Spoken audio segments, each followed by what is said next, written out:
Yo, what's going on, y'all? This is Marcus Rosa, a.k.a. Mazuma TV, back at y'all with some more boxing talk, man. I hope everybody's having a blessed, beautiful, positive, productive night. I hope you had a great day overall, man. I'm back at y'all with some more boxing talk. We're going to be talking about Romero exposing Devin Haney's weakness. And then we also going to get into Keith Thurman versus Sebastian Fundora and how it is heating up. But before we get into that, if y'all could please hit the like button on the way in. That'll be very much appreciated. We on the road to 4K. We well into the 3,400 mark, looking to crack that 3,500 mark in due time. Shout out to the nation and the mob for making this possible. If you forgot, I just got off the live because I just did my first online match on Undisputed. Shout out to my boy Blaze, pound for pound, for being the first person to introduce me to the online gaming. It was a dope game. I had a lot of fun, and like I said, Undisputed is a dope game. There is some, like I said, I do think they need to emphasize more on like individuality, you know, taking the time to really study these fighters, see what they specialize in, what their weaknesses are, and just be a little bit more realistic with the ratings, in my opinion. But besides that, solid game. Definitely, from what I've seen and all the other games that I played over my phone and shit like that, definitely the best game on the market. And you know, hopefully they continue to, you know, add more fighters to the game. You know what I mean? I would like to see Shakur Stevenson on there. That'd be dope to see. Floyd Mayweather. Floyd Mayweather always had trouble getting himself on games and things of that nature. I think he just want money. Devin Haney, if I didn't say his name already, Gervonta Davis will be a dope feature to the game as well. Just adding more fighters, and I think they could really do something, man. So shout out to everybody that's in the building thus far. My boy Big Soldier MX. Agent 86 says 0-0-1. Yeah, I got a draw against Blaze pound for pound. Shout out to him for being a good sport and letting me know how the game go and all that good shit, man. Go 787. What up? He said draw of the get-go with a veteran with 100 fights. Not bad. You know what I mean? It was good. It was good. I definitely gotta learn like the little subtle things. Like he was slipping and counter, like he was getting a little groovy with the upper body movement. He making me miss, he making me pay. So he definitely has some tricks up his sleeve, and I gotta figure that out. I feel like once I figure that out, I could really start playing online and really doing some good work.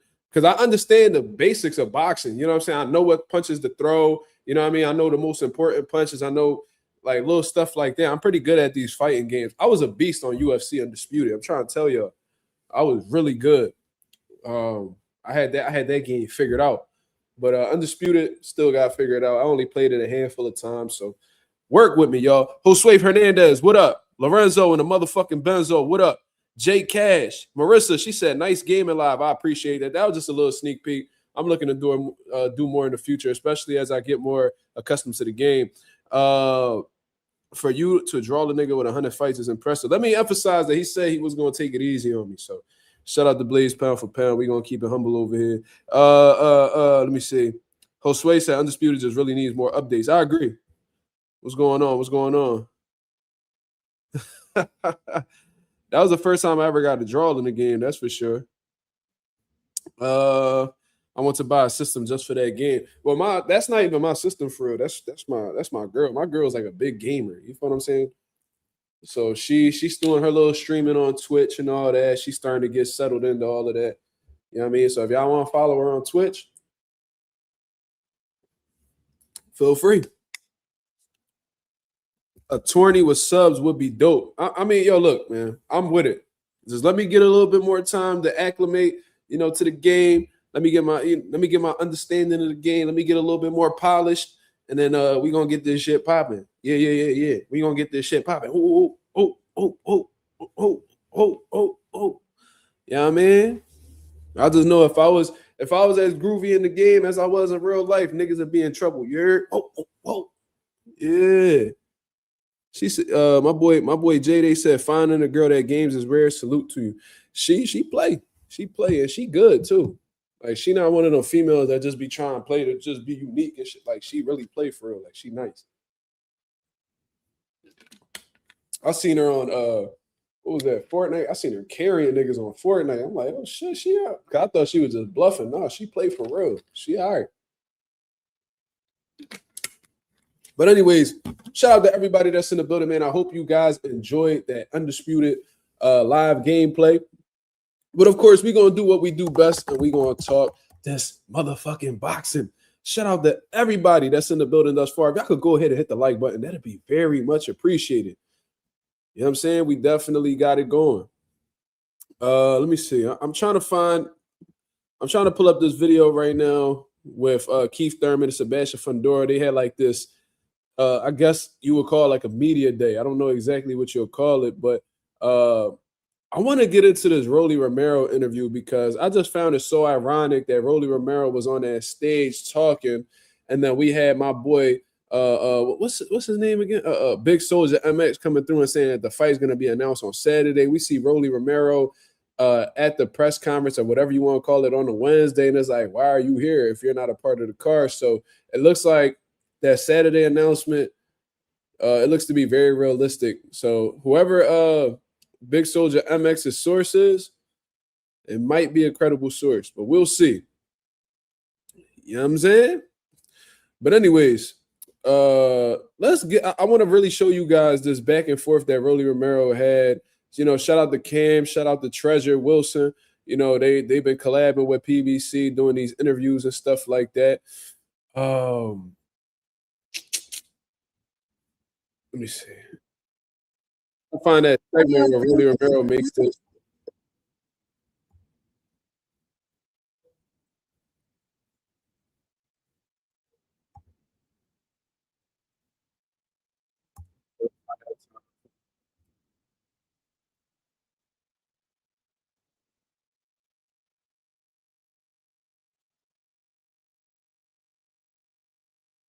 Just trying to find the time.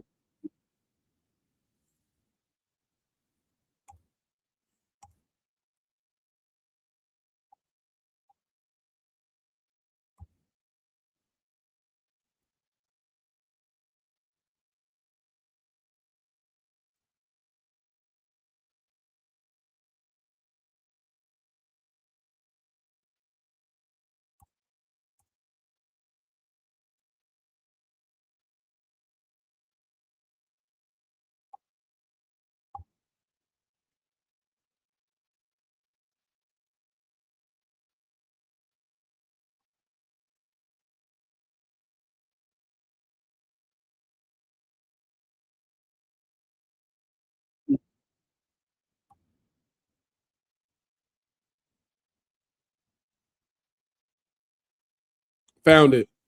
All right, so I wanted to play this segment.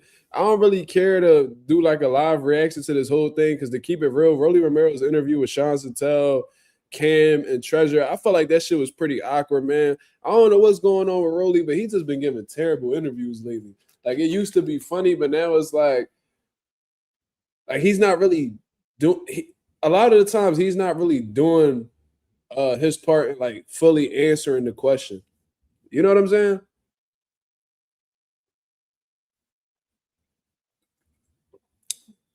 Like nowadays, Rolly is like real brief with his answers, like real dry responses, and it's not giving the guy who's conducting the interview much to work with. So it's like this awkward thing where it's like, all right, this conversation, because you're being so brief, before you being so dismissive, now the conversation isn't fluid. So now it feels more like an interrogation rather than, like a conversation. When I like to do interviews, even when I did the interview with Rolly, I got one interview with Rolly. It wasn't really like that. But it's like ever since he beat Ryan Garcia, he's been real brief with his answers and stuff like that. Or even in the lead up to the Ryan Garcia fight, he was acting much of the same way. So I don't know if it's because Rolly just grew to dislike interviews or he's just a little bit more cautious of what he says now that he's like, has a new relationship with God. I don't know exactly what it is, but I'm not going to do the live reaction to that interview because it was just, it was awkward, bro. And I don't really want to react to awkward shit because I'm one of those type people that actually feel the energy in the room and then it make me feel awkward. So I don't even want to do none of that. So they had a segment. I mean, well, not a segment. They were asking Rolly Romero questions about how he feels about Devin Haney and how the way he could, beat him stylistically and things of that nature. And Rolly Romero said this, and I want to get y'all take on this, people. Shout out to the 15 people that's in the building. let's make sure y'all hitting that like, man. A lot of y'all motherfuckers be stingy with that like button, and I ain't feeling it, god damn it. So let's go ahead and get that like button up, people. You know what I mean? I'm putting a lot of effort into these lives, man. You feel what I'm saying? But the likes is there. Thank you very much for contributing to the channel.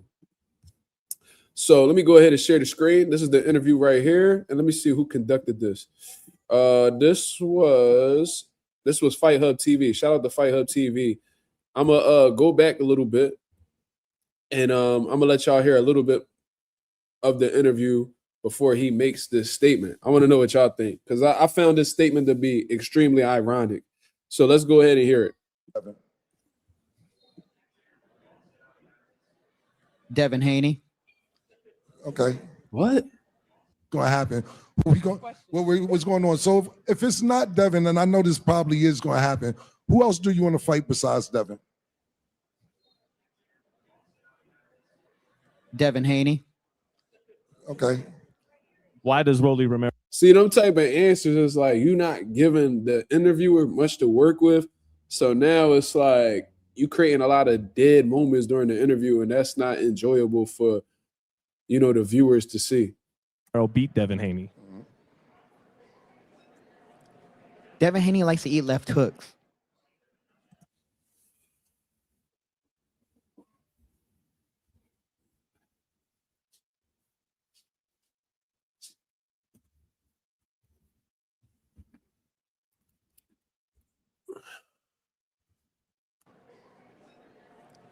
Devin Haney likes to eat left hooks.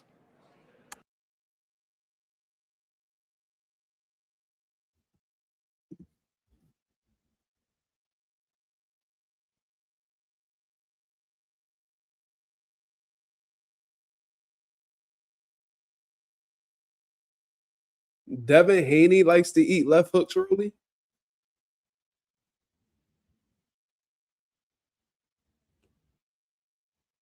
Rolly. Devin Haney likes to eat left hooks?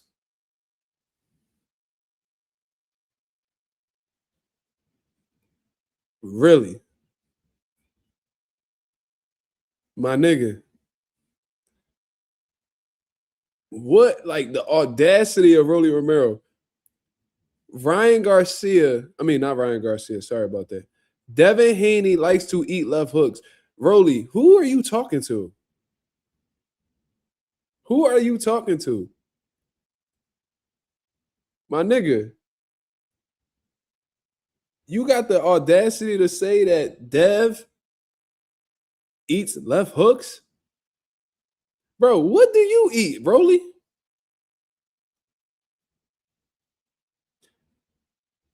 I could literally name 3 situations where Rolly Romero has gotten put down with left hooks. Gervonta Davis, Isaac Cruz, you ate a lot of those. Joanne Ingram in sparring. Literally got put down with Joanne Ingram with a left hook with 16-ounce gloves on and headgear. And you got the audacity to say that Devin Haney eats left hooks. Holy shit. When I heard that, bro, I had to make sure that it was Rolly that said that shit. I was like, did Rolly just say that? Because I wasn't really looking at the video. I had it playing in the background. He was like, he likes to eat left hooks. I'm like, did Rolly just say that Dev eat left hooks? Nigga, you're Rolly Romero. Your career has been filled with getting punished by left hooks. Who the fuck are you to say that? That's the equivalent of Amir Khan saying that somebody got a glass chin. What the fuck? Rolly, yo, nigga, the biggest moments of your career involved you getting hit with left hooks, brother. What the hell are you talking about? A lot of the times when people think of Rolly, they think about when Tank put him out with a fucking left hook. Or when, you know, Eastside Cruz hit this nigga, spammed him with left hooks, and he was talking about Happy Easter, everybody. And then shortly after that, you getting put down by Joanne Ingram, who's merely a prospect. Like, you got some nerve to say that. Devin Haney was cheated by somebody who was on our stream, right? And did Ryan Garcia always have a left hook? Yes, but we don't know how long he's been fucking with PEDs, for one. Two, we don't know if those PEDs enhanced his ability to have a more dangerous left hook. Holy shit. What the hell are we even talking about? So I just found that to be so ironic that Rolly is calling somebody out. That's like Paulie Malignaggi calling somebody a pillow puncher.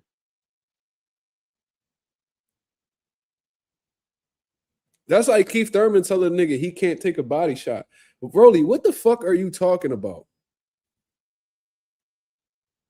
Like, what, bro? Like, I'm trying to really grasp why you said that.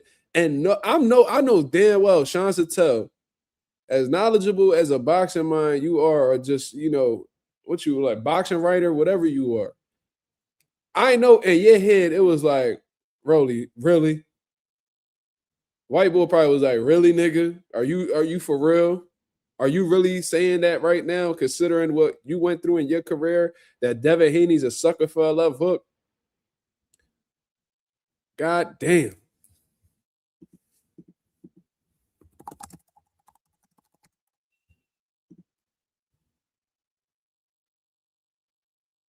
That's like the pot calling the kettle black.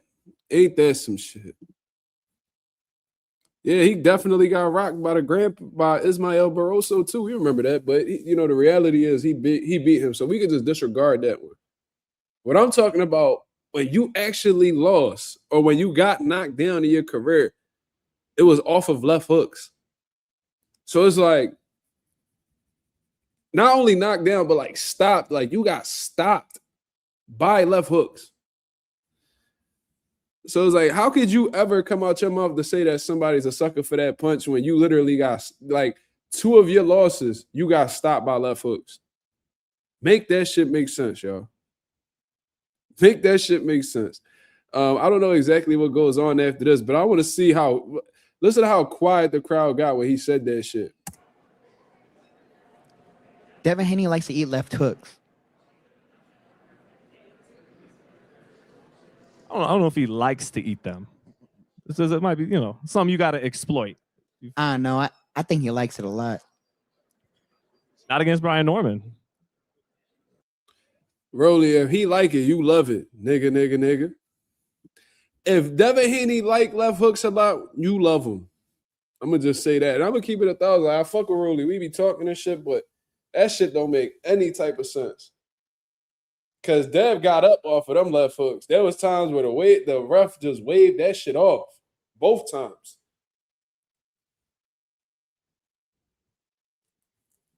A nigga Esau Cruz had you doing the cat daddy in that motherfucker.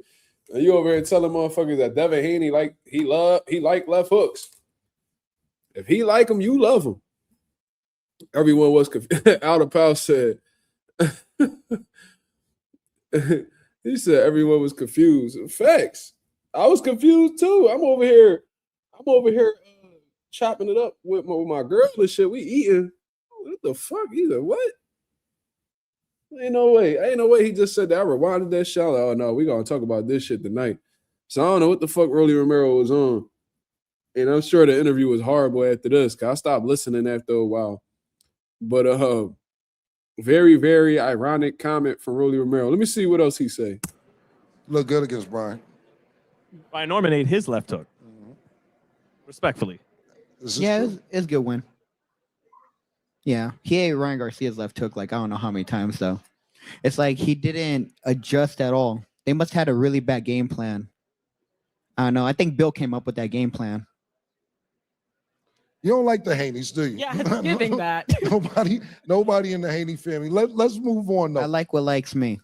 I hear that. Let me ask you about Saturday night's fight. Well, you must like left hooks just like Dev, then, nigga, because they love your ass. Anyways, Rouse said the ref had to hold Rolly up after he stopped the Isak fight. That's a fact. His legs was gone. And Rolly tried to blame it on, the weight cut and shit like that, but, it is what it is. You decided to get in there, so you got to deal with whatever criticism comes behind that performance. It is what it is. Let me see what else. Who wins this fight, and what's your opinion on it? I don't know. I can't, bro. I can't. I'm sorry. Like, I can't.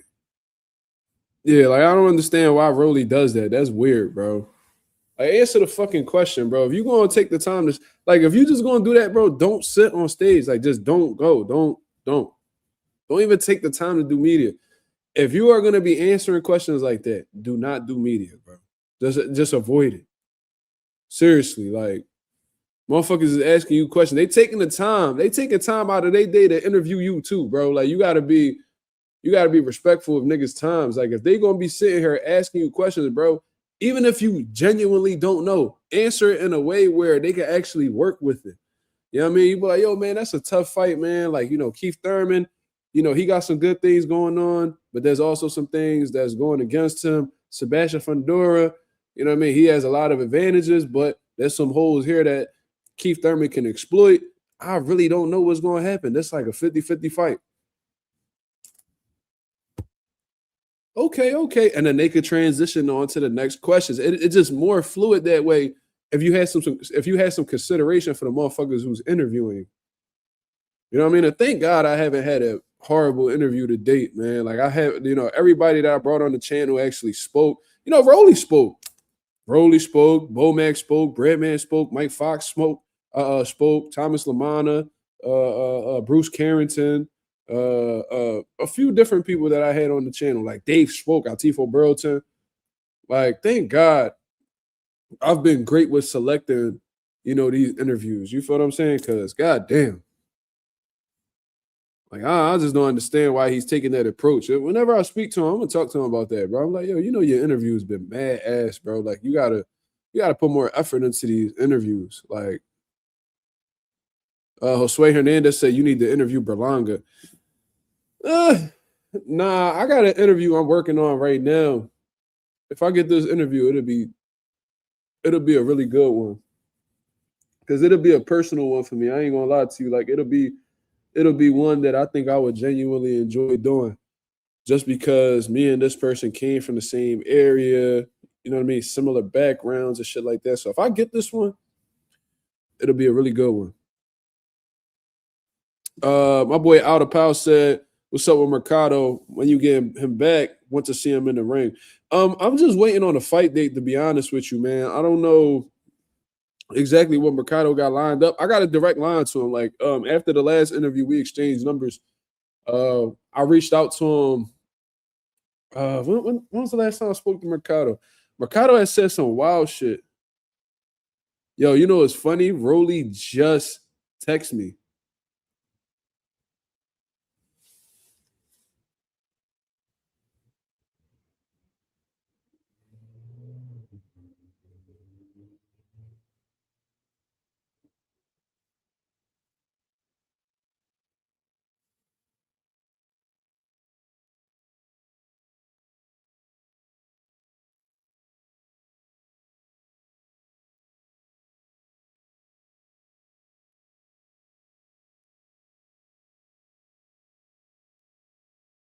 According to Rolly, they stalling as much as they can. That's what he's talking about with the Haney. So that's what he just wrote me.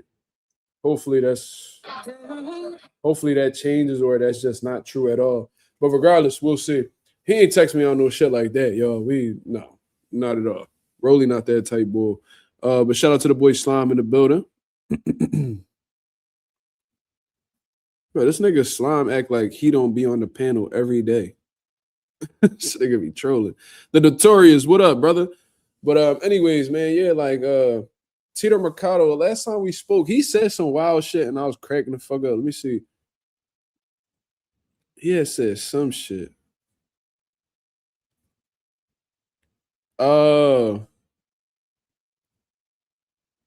Okay, so Emiliano Vargas had this segment where they was picking like different attributes.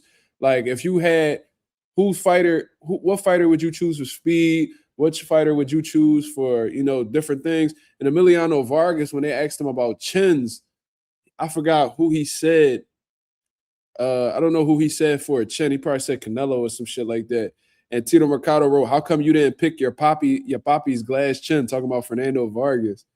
Bro, that shit had me cracking the fuck up, bro. I said, bro, you gotta relax.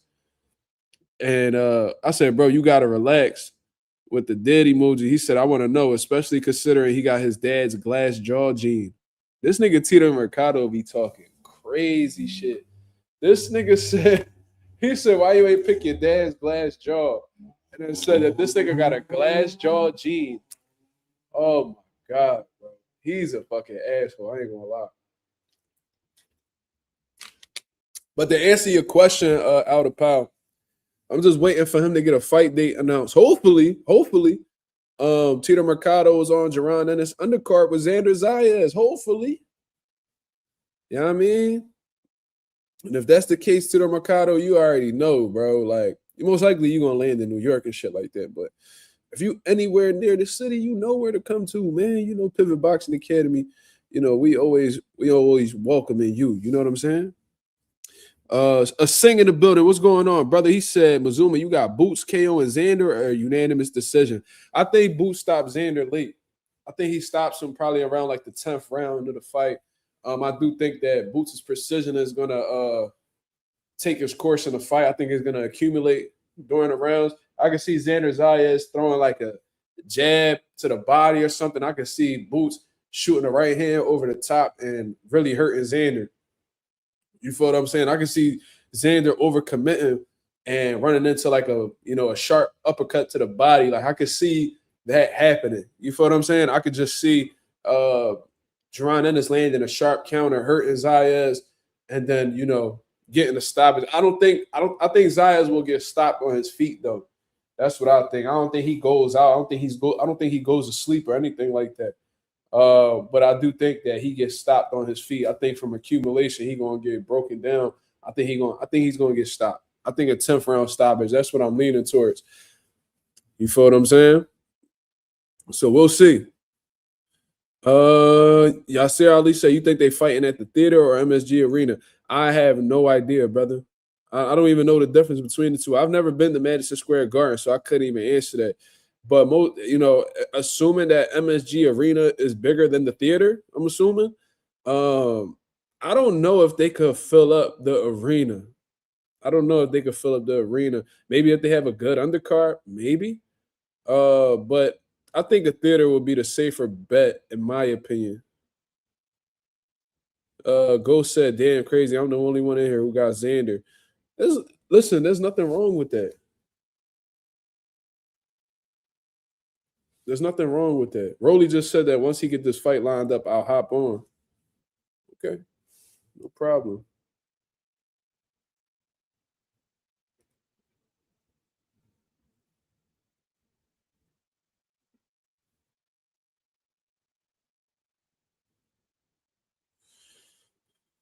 So many Puerto Ricans in New York? Yeah, absolutely.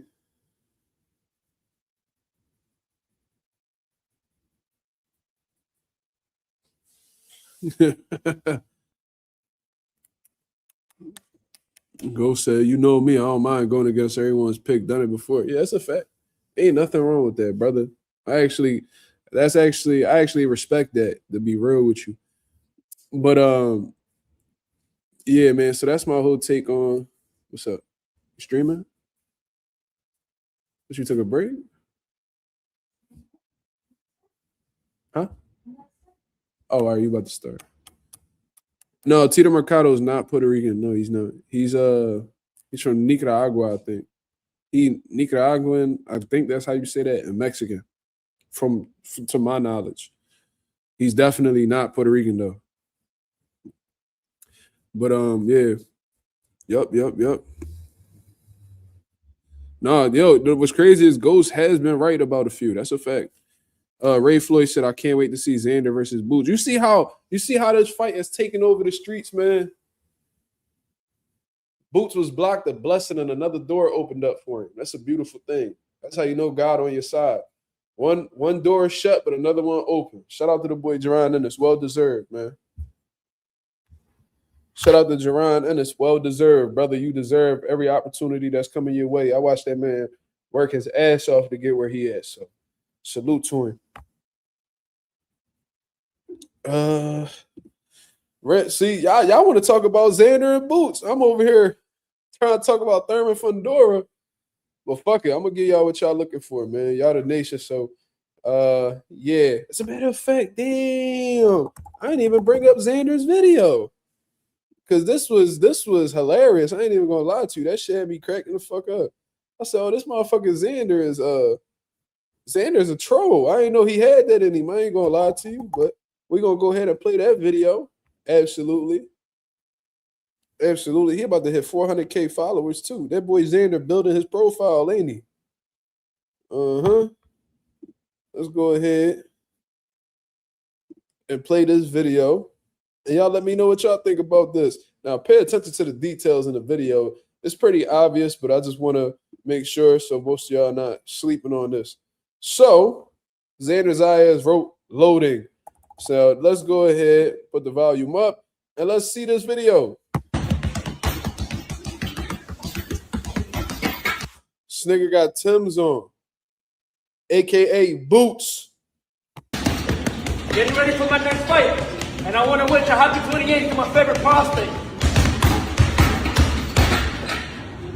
So for those of y'all that don't know, that 28-year-old prospect that he's referring to is Virgil Ortiz. Today is Virgil Ortiz's birthday, man. Salute to Virgil Ortiz. I hope he has a blessed, beautiful one. Shout out to the boy Virgil Ortiz. Another year old without a world title. Ain't that some shit? And Xander Zayas is acknowledging that, calling him his favorite prospect. And he's showing little subtle details. He's not bringing up Jerron Ennis's name, but he's letting them know that Boots is on his mind. How can we tell? This nigga is hitting a bag with fresh butters on.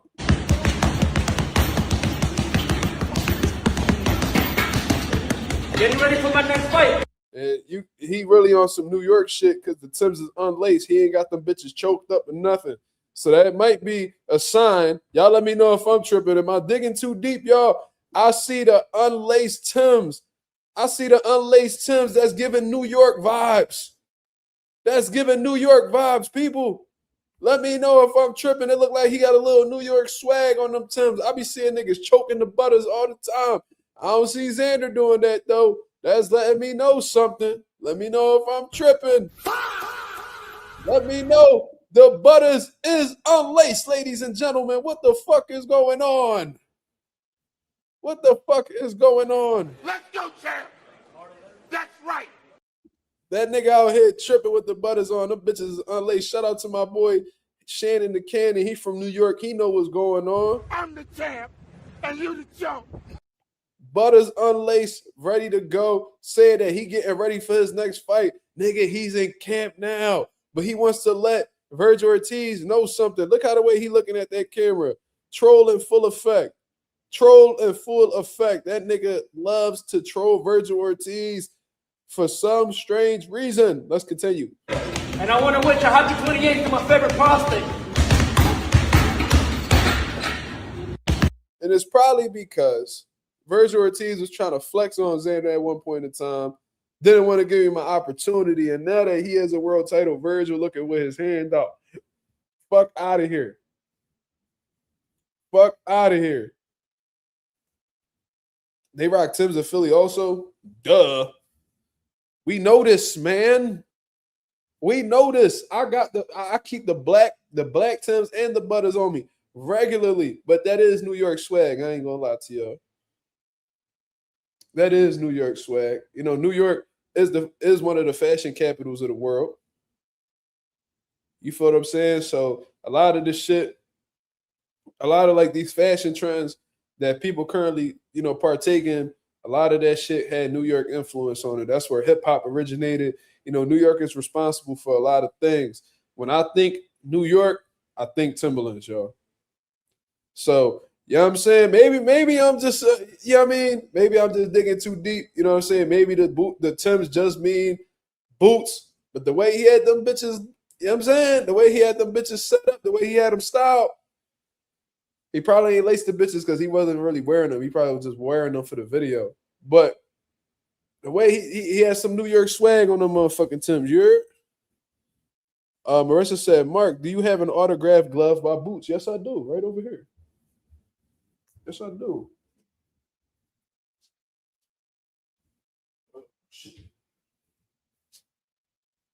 Now, I do think I need to get an updated autograph from Jerron Ennis because I made a mistake in having Jared Anderson put his signature on the gloves as well. But this is his Boots signature right here on these rival gloves. You know what I mean? And Jared Anderson is right here. Jared, the Anderson underneath. Then Boots signed his part right here.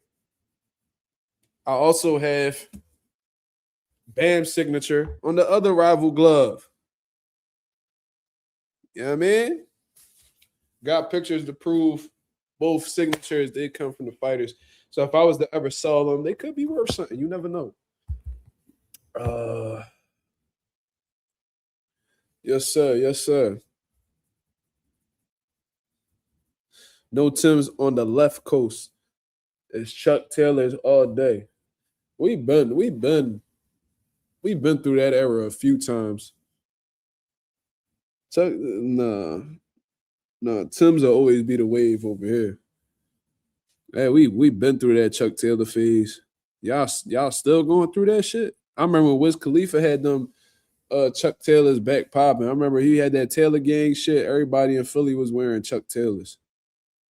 That's the only time a Pittsburgh nigga ever had influence on Philly.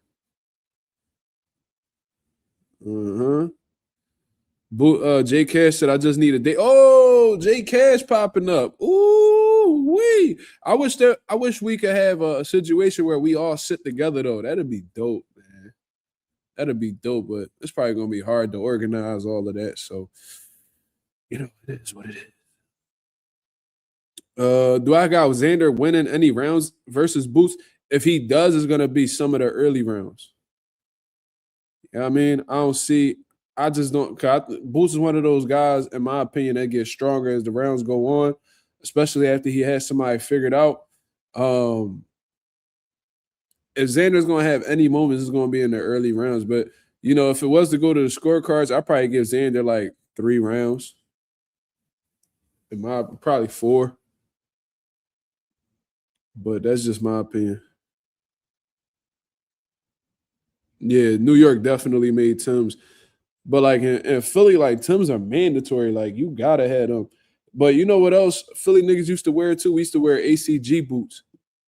We used to wear ACGs, and then I remember there was a point in time where ACG boots they definitely do their thing too though. Some ACG boots be fire. Like I fuck with them all black ones that got the bubbles underneath. I fuck with them Jones. But if nigga wearing them, somebody about to get strolled. Like if you see a nigga with ACG boots on, they wearing them bitches most of the time out of bad intentions, bro.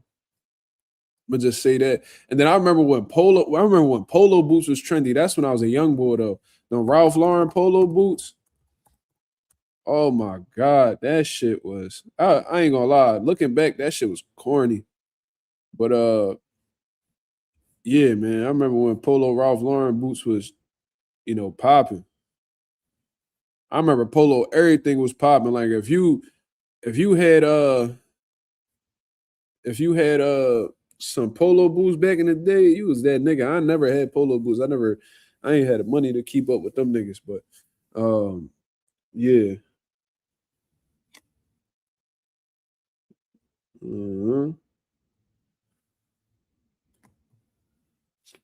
Bullies, what up, brother? He said Mark got fresh lugs on right now. I ain't never wear no shit like that in my life, nigga. You stupid.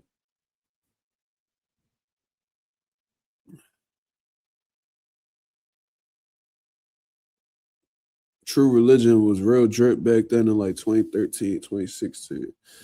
I wasn't even on that trend, to be honest with you. Like I said, I wasn't doing that well financially during them times, so I ain't hop on that wave. I ain't even like a flashy nigga anyway. Like y'all see, like when y'all see me in New York, I put some shit together, but it ain't never gonna be like no flashy, like yo, this nigga Mark, like he real materialistic. Like I ain't one of them type Jones.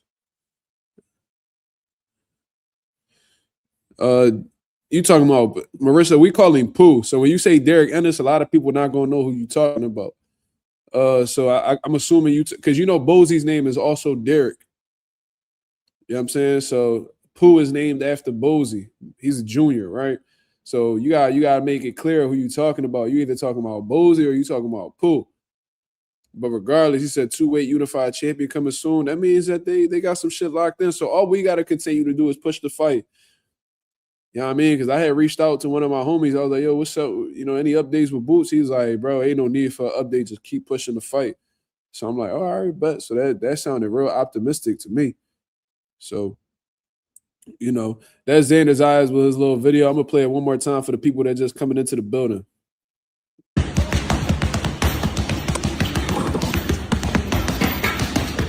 Getting ready for my next fight.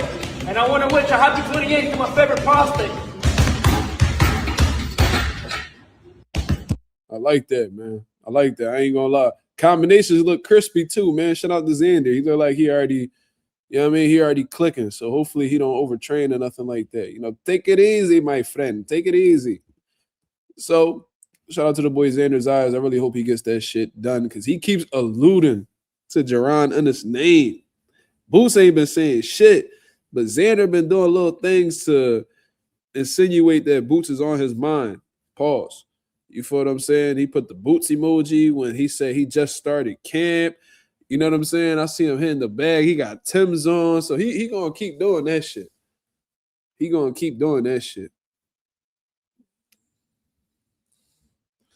J-Day said Greg got his channel back. I saw that. Salute to the boy Greg, man. I'm so happy he got his channel back, man.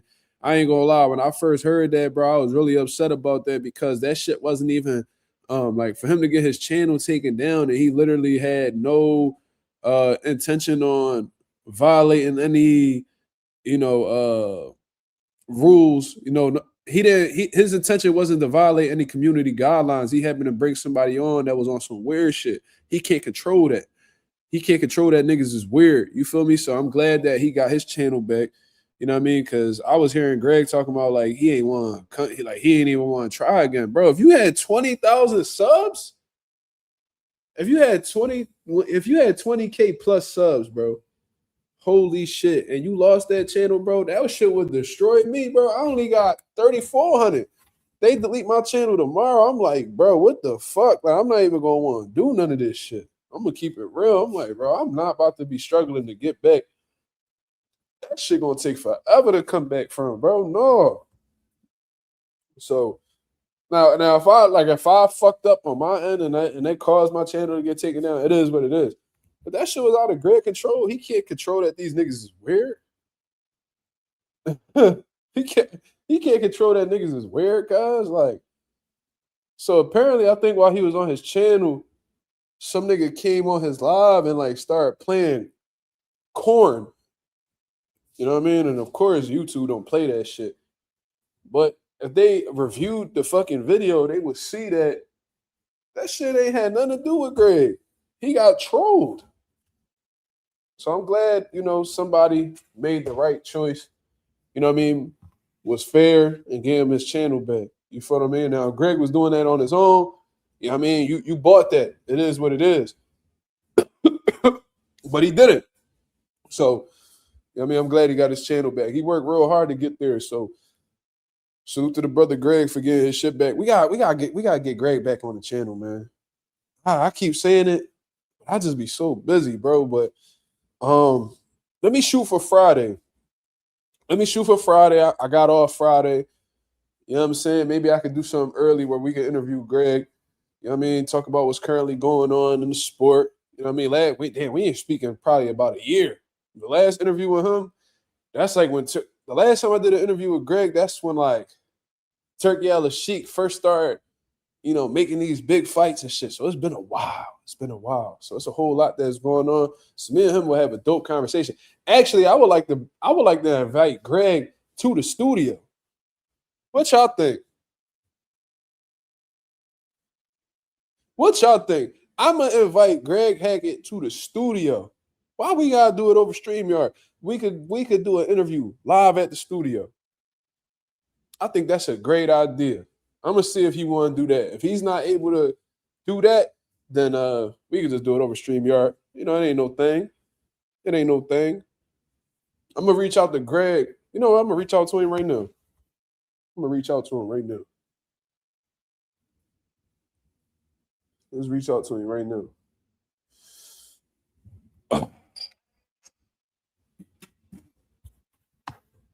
Let's reach out to Greg right now.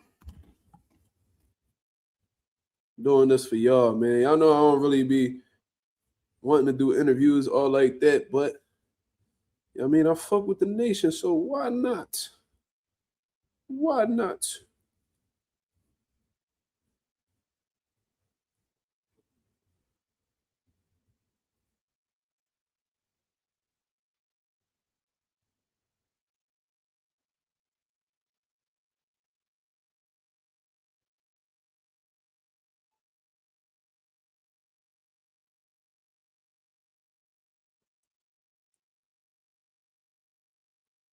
Bro, why is y'all niggas going back and forth, bro? What's going on, man? Why, yo, Sing, why you keep going back and forth with Ghost, man? Keep that shit cool, man. Y'all the brothers, man. Come on. Ain't no need for that smart shit going back and forth, man.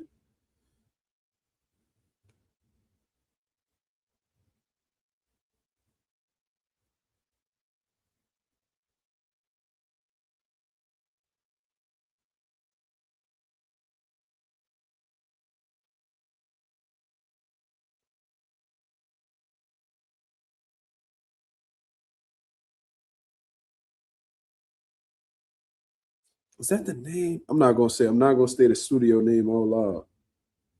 Let me see. Let me see if that's the name of the place.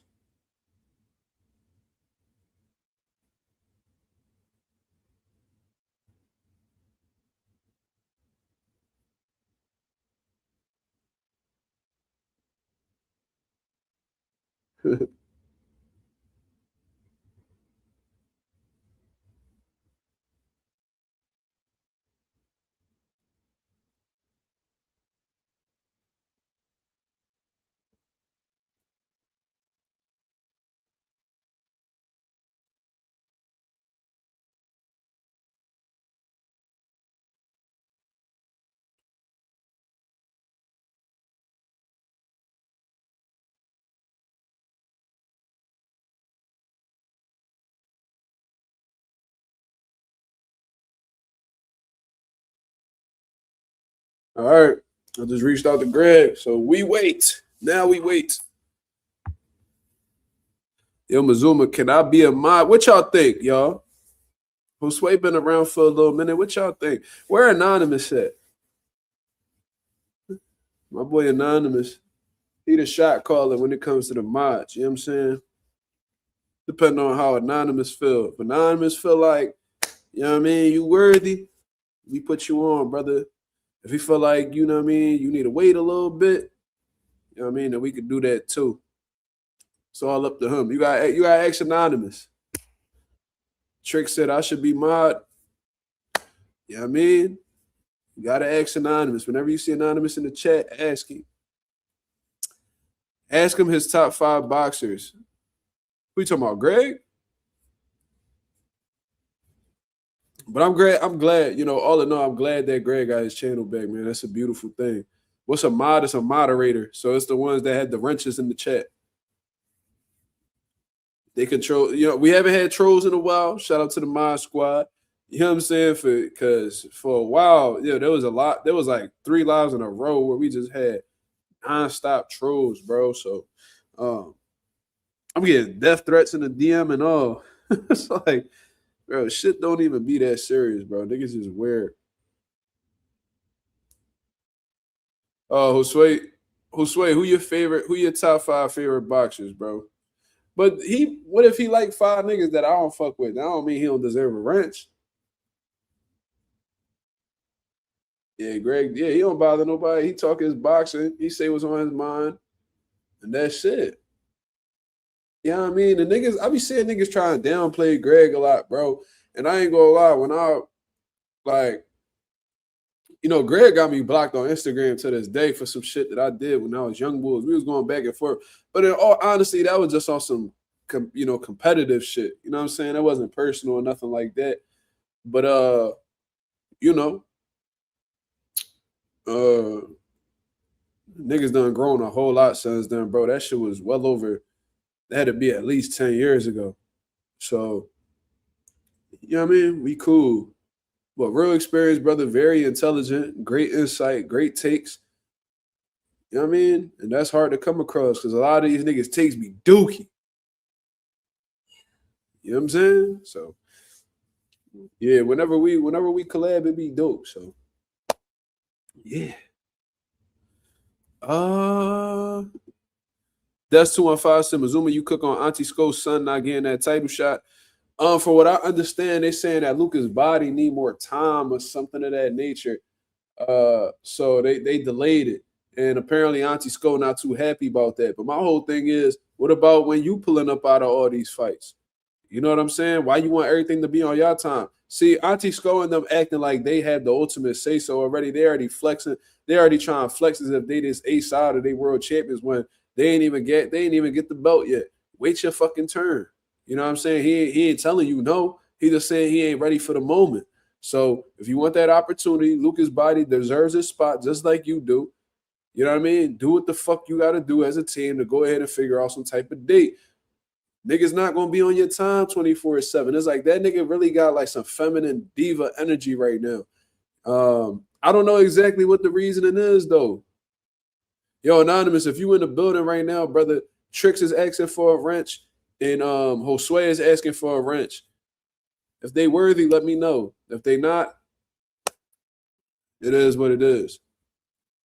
Yo, Mazuma, that car posters you got behind you hard. I appreciate that, brother. This is I ain't gonna lie. I got this off of Pinterest. I had some prior to this, but I felt like they needed to be changed. Like it was like some abstract art or whatever. But I seen these on Pinterest. I'm gonna change them out here and there. So like eventually this will be, substituted for something else. You know what I mean? I just want to switch them out. Y'all gotta see how this shit look when all the lights is off, because these are lights up here. So when I turn all these, give Trix one. Oh, all right. So he feel like Josue gotta wait. All right, that's a bet.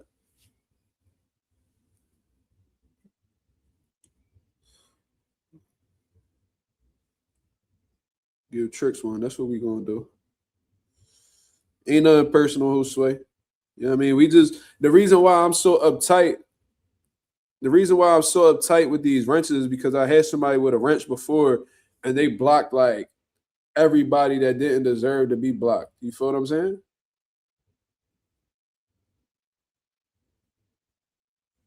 I had somebody like block my father, like people who were sending super chats, they got blocked. You feel what I mean? So Trix got a wrench. Yeah, I mean, Josue, you gonna get there, brother. You a real cool brother though, man. You real personable. You funny, bro. I got no doubt that you'll have a wrench soon. But yeah, I mean, it is what it is. Let's keep this shit going. Let's continue, rocking with the nation. You heard? But yeah, I'm gonna invite Greg over to the studio. We're gonna get this shit popping, bro. I mean, yeah, that boy real talk. He was definitely bugging.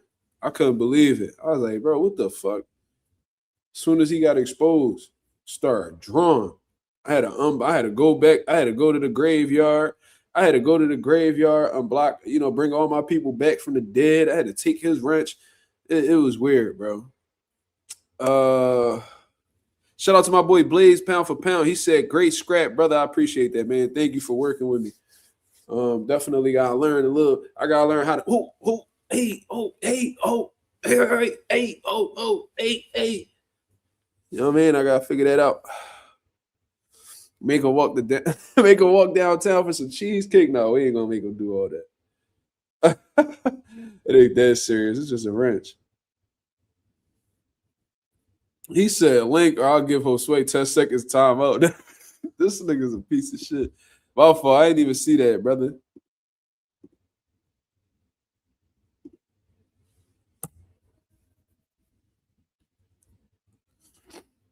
Yeah, I'm gonna learn that, Blaze. I'm gonna link up with Ghost, and he gonna teach me the ropes. You know what I'm saying? Do I know Christian Cardo? Of course I do. Me and Christian Cardo are good friends. He follow me on social media. Every time we see each other, it's all love. I fuck with Christian Cardo heavy. They call him Bozy and them call him white chocolate. Yeah. Christian Cardo. He had a fight that was real. I ain't gonna lie, it was a real setback for him. But besides that, very, very talented. He sparred Derek Moore before. It was great work. Christian Cardo has a lot of potential, but I do think that because of the knockout loss he had, that I think they're real scared to like get him in some big fights. You know what I'm saying? Because that one knockout loss he had was really ugly. Yo, it's not echoey or nothing. Nah, we good. All right, bad, smooth. Shout out to my boy Slime. What's up, bro? Ain't shit. So what's on your mind? Why you want the link so bad, nigga? What the fuck you want? Man, I wanted to talk about Rolly and Haney all day. You been talking shit all day. You been in my DM talking shit. You ain't had nothing to do today, you fat bitch. What you do today? Shit. I know. I can tell. You been talking shit all day. You been ringing my line all day, saying nothing but dumb shit. You seen the Cayman and shit I sent on your DM? Yeah, nigga, I seen all that shit. That shit's gangster. But I wanted to talk about Devin and Rolly, but everybody's talking about Xander and Boots. Yeah, bro, that shit's been taking over the boxing world, bro. I'm trying to avoid it, but motherfuckers keep asking, so I gotta answer. But go ahead, say what you want to say about Devin Rolly, man. You got the floor. Yo, Rolly, if you're watching, no disrespect, but I got Devin by stoppage. What? Just saying, that's my prediction for that fight. I got it late though. Got it late. What you think? I got it late. What you think about Rolly Romero saying that Devin Haney like a sucker for left hooks? Bro. The pot call the what's that saying called? The pot calling the kettle black. Yeah, that John. Like, bro, he's bugging. I didn't understand, bro. I'm trying to tell you. I wish I could have seen like my first reaction to it. I was eating. I'm talking back and forth with my girl. I heard that. I was like, yo, Rolly said that. I had to rewind the shit. I'm like, nah, Cam must have said that or something. I was like, nah, Sean Sattel probably said that. Maybe he's a sucker for left hooks. I'm like, man, get the fuck out of here. I was like, yo, Rolly, you out your motherfucking mind. You want niggas to just forget what happened to you? Holy shit. I couldn't believe what he said. I'm not gonna lie, that like I said again, no disrespect, but the nigga who asked him, you remember the Tank fight? That nigga's goated. You remember the night you fought Tank? Yo, that shit's hilarious. Rolly gave him the death stare, bro. Oh yeah, I remember that. That was a long time ago. Yeah, I remember that shit. That was peak. I think everybody's coming to, I think like I think it's unanimous down the board that everybody feels like Devin's gonna beat Rolly. I feel like stylistically, Rolly's tailor-made for Dev. That's just my opinion. I would have had no problem telling him that because he is saying that he's coming on the platform soon. So shout out to Rolly. But no, man, it's just I do think that it's a real tough fight for Rolly. I ain't gonna lie, and I feel like the only reason why Rolly took the fight with Dev is because he really had no other options. Everybody that he was looking to fight wasn't available. So you literally got Giasov, who's a high risk, low reward type of fighter, and you got Devin Haney, who's a high risk, but you'll get paid because he's a name. So you didn't want to fight Devin at first, but considering nobody else is available, let me just go ahead and fight Devin. Because at least if I lose, I'll make more money with him than I would make if I were to lose to Giasov. Right. Or even beat Giasov. I would make more money losing to Dev than I would beating or losing to Giasov. And a lot of people feel like Dev not beating Giasov anyway. So, I mean, Rolly, I'm sorry. Did I say Dev? I meant to say Rolly. Whatever. A lot of people feel like Rolly can't beat Giasov anyway. So, It is what it is. Yeah, they saying look, see, Anonymous just said Giasov might have beat him too.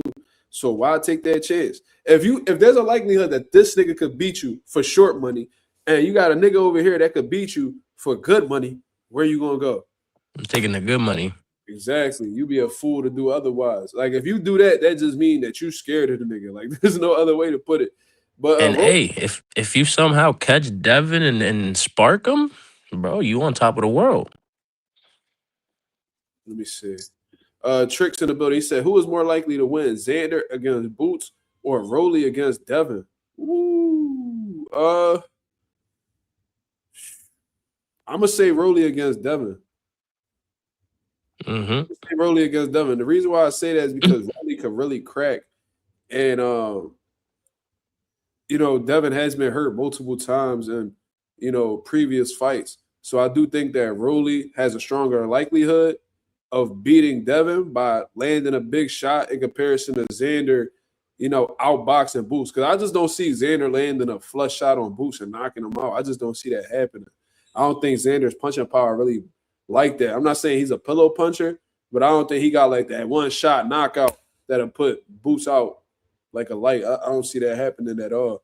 So and I just don't see Xander outboxing Boots. That's just my opinion. You feel me? So I think it's more likely that Rolly will beat Dev than Xander will beat Boots. Just my opinion. You know what I'm saying? I think Boots gonna really toy with him. Once If he gets does, comfortable. I ain't gonna lie. If he does, that's gonna be crazy. Because I actually got a lot of respect for Xander, bro. Like I really do. I respect his skills. I like what he brings to the table. And I seen Tim Bradley saying that Xander's not gonna be an easy fight for Boots. I don't think Xander's gonna be easy neither. You know what I mean? Like Xander's going, with the he comes in great shape. He's bigger than Jaron Ennis from a physical standpoint. He got decent speed. He got solid combinations. He's not the fastest with his combinations, but his combinations are fundamentally sound. They sharp. He could give Boots some fits here and there. So I don't think it'll necessarily be easy, but I think it's a fight that's definitely winnable for Boots. So that's just what I think. Anonymous said, nah, Devin's strong at 47. I don't see that happening. Well, the question is, who is more likely to win? So I don't even know if Rolly stops Dev. I don't know that. But I think it's more likely that Rolly will spark Dev than Xander will beat Boots. That's just me. It's not me underestimating Xander Zayas. I just think that highly of Boots. I just think that overall, I think he's a much better fighter. That's just me. Out of Powell said, Boots and Zayas, I'll pay for that. Devin and Zayas, pay for it if it's a co-main event or something. I think you meant to say Devin and Rolly. But cool. Oh, okay. You say you was responding to Slime. Okay. What? He was responding to something you had said. What I said? I don't even remember, bro. We'll keep it 1,000. I don't remember. But Me neither. yeah, so we just gonna move on. Wait, what? Fight. Outer Pal said Boots and Zayas better fight than Devin and Zayas. I mean, definitely more excited. I mean, yeah, I agree. Yo, y'all saw Eddie. What about it? I seen Eddie Hearn talking about he would like to make Conor Ben and Boots. That shit had me cracking the fuck up, boy. I was like, yo, this nigga Eddie really spiteful than a motherfucker. He a petty motherfucker, bro. I want to see it. He was like, he said, yeah, make that fight. I think Boots beats him. I'm like, yo, this motherfucker, bro. Yo, when Conor was under contract with you, you did everything you could to protect him. Now that he did you dirty, you talk about how you would like to see Boots whoop on Conor. Yo, Eddie is a funny bro.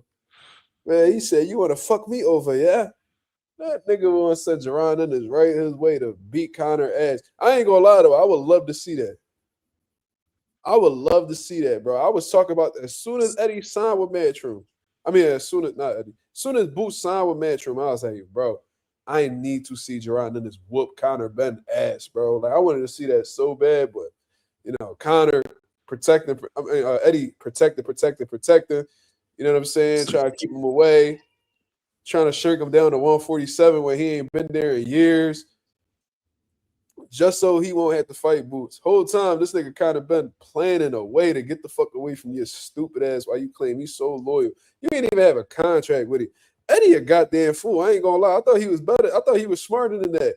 You never supposed to trust any fighter. I don't give a fuck how long y'all been locked in, how loyal y'all may be to each other, bro. If a contract ain't between y'all, it's not gonna happen. Like if you're a multimillionaire, right, and you meet your wife, after the success and all that, I don't give a fuck how long y'all been locked in, how loyal she done show. If you don't get a fucking prenup, you a damn fool. You gotta protect yourself, man, because there's always gonna be a possibility that person may turn their back on you. Eddie done been in the game so long, he should know that. I don't even know what a prenup is. A prenuptial agreement. So that's like basically when you marry somebody, if you had them sign a prenup, if y'all were to get divorced, they can't really take any of your assets. Okay. So like when you get a divorce and shit, and I'm sure there's there may be other things that I'm not privy to, but it's like, when you marry somebody and there ain't no prenuptial agreement, if she divorces you, she gonna leave with half, most likely. You know what I mean? She gonna have half of your crib. You know what I mean? She gonna have half of this, half of that. If y'all got businesses, you know what I mean? She might have 50% of that business. You gonna have to pay her spousal support, whatever the case is. Yeah, if there's a prenup involved, they really not walking away with anything. Oh man. So there's that. He said, put it in your mom's name like that soccer player. Yeah, I seen that. The soccer player had everything under his mother's name. So when the wife tried to look into his assets, he didn't own anything.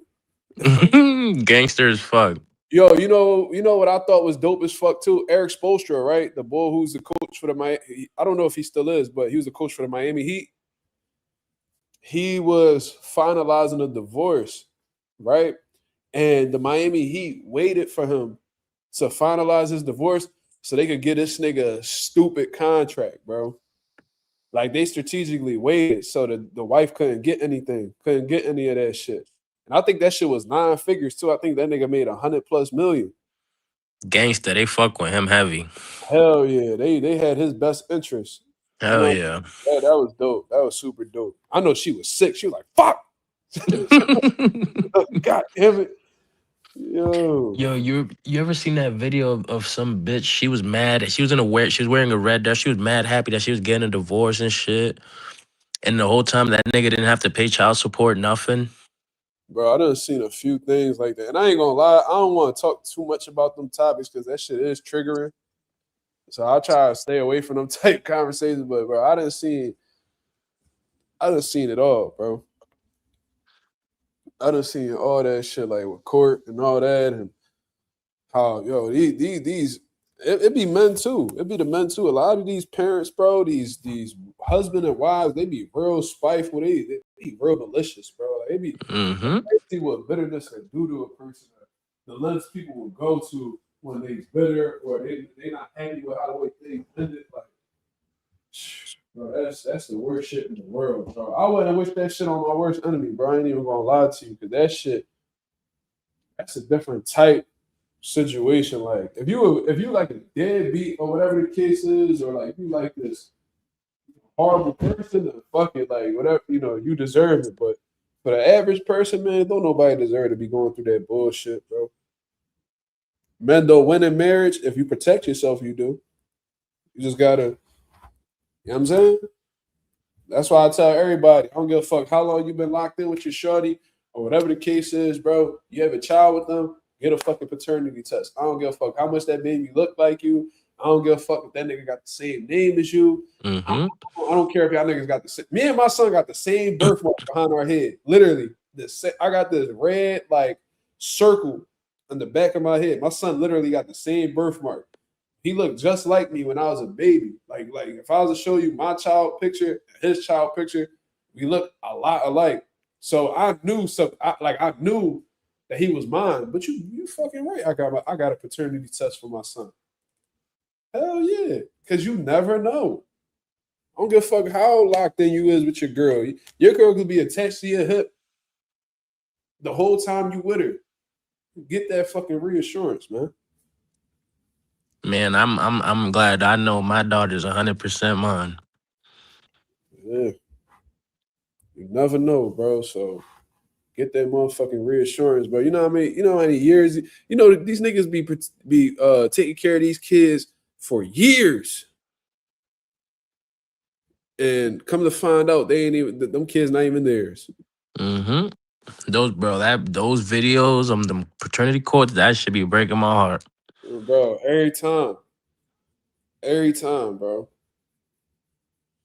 And this the thing too, like the woman shut in mind. If you really holding that shit down, and you know you ain't fucking around, the moment I see a woman get offended, that's a crazy red flag. Mm-hmm. Crazy, like why are you so uptight about it? Why are you so upset? The fuck, like I'll be that'll make me want to get the test even quicker. Fuck you talking about? Yeah.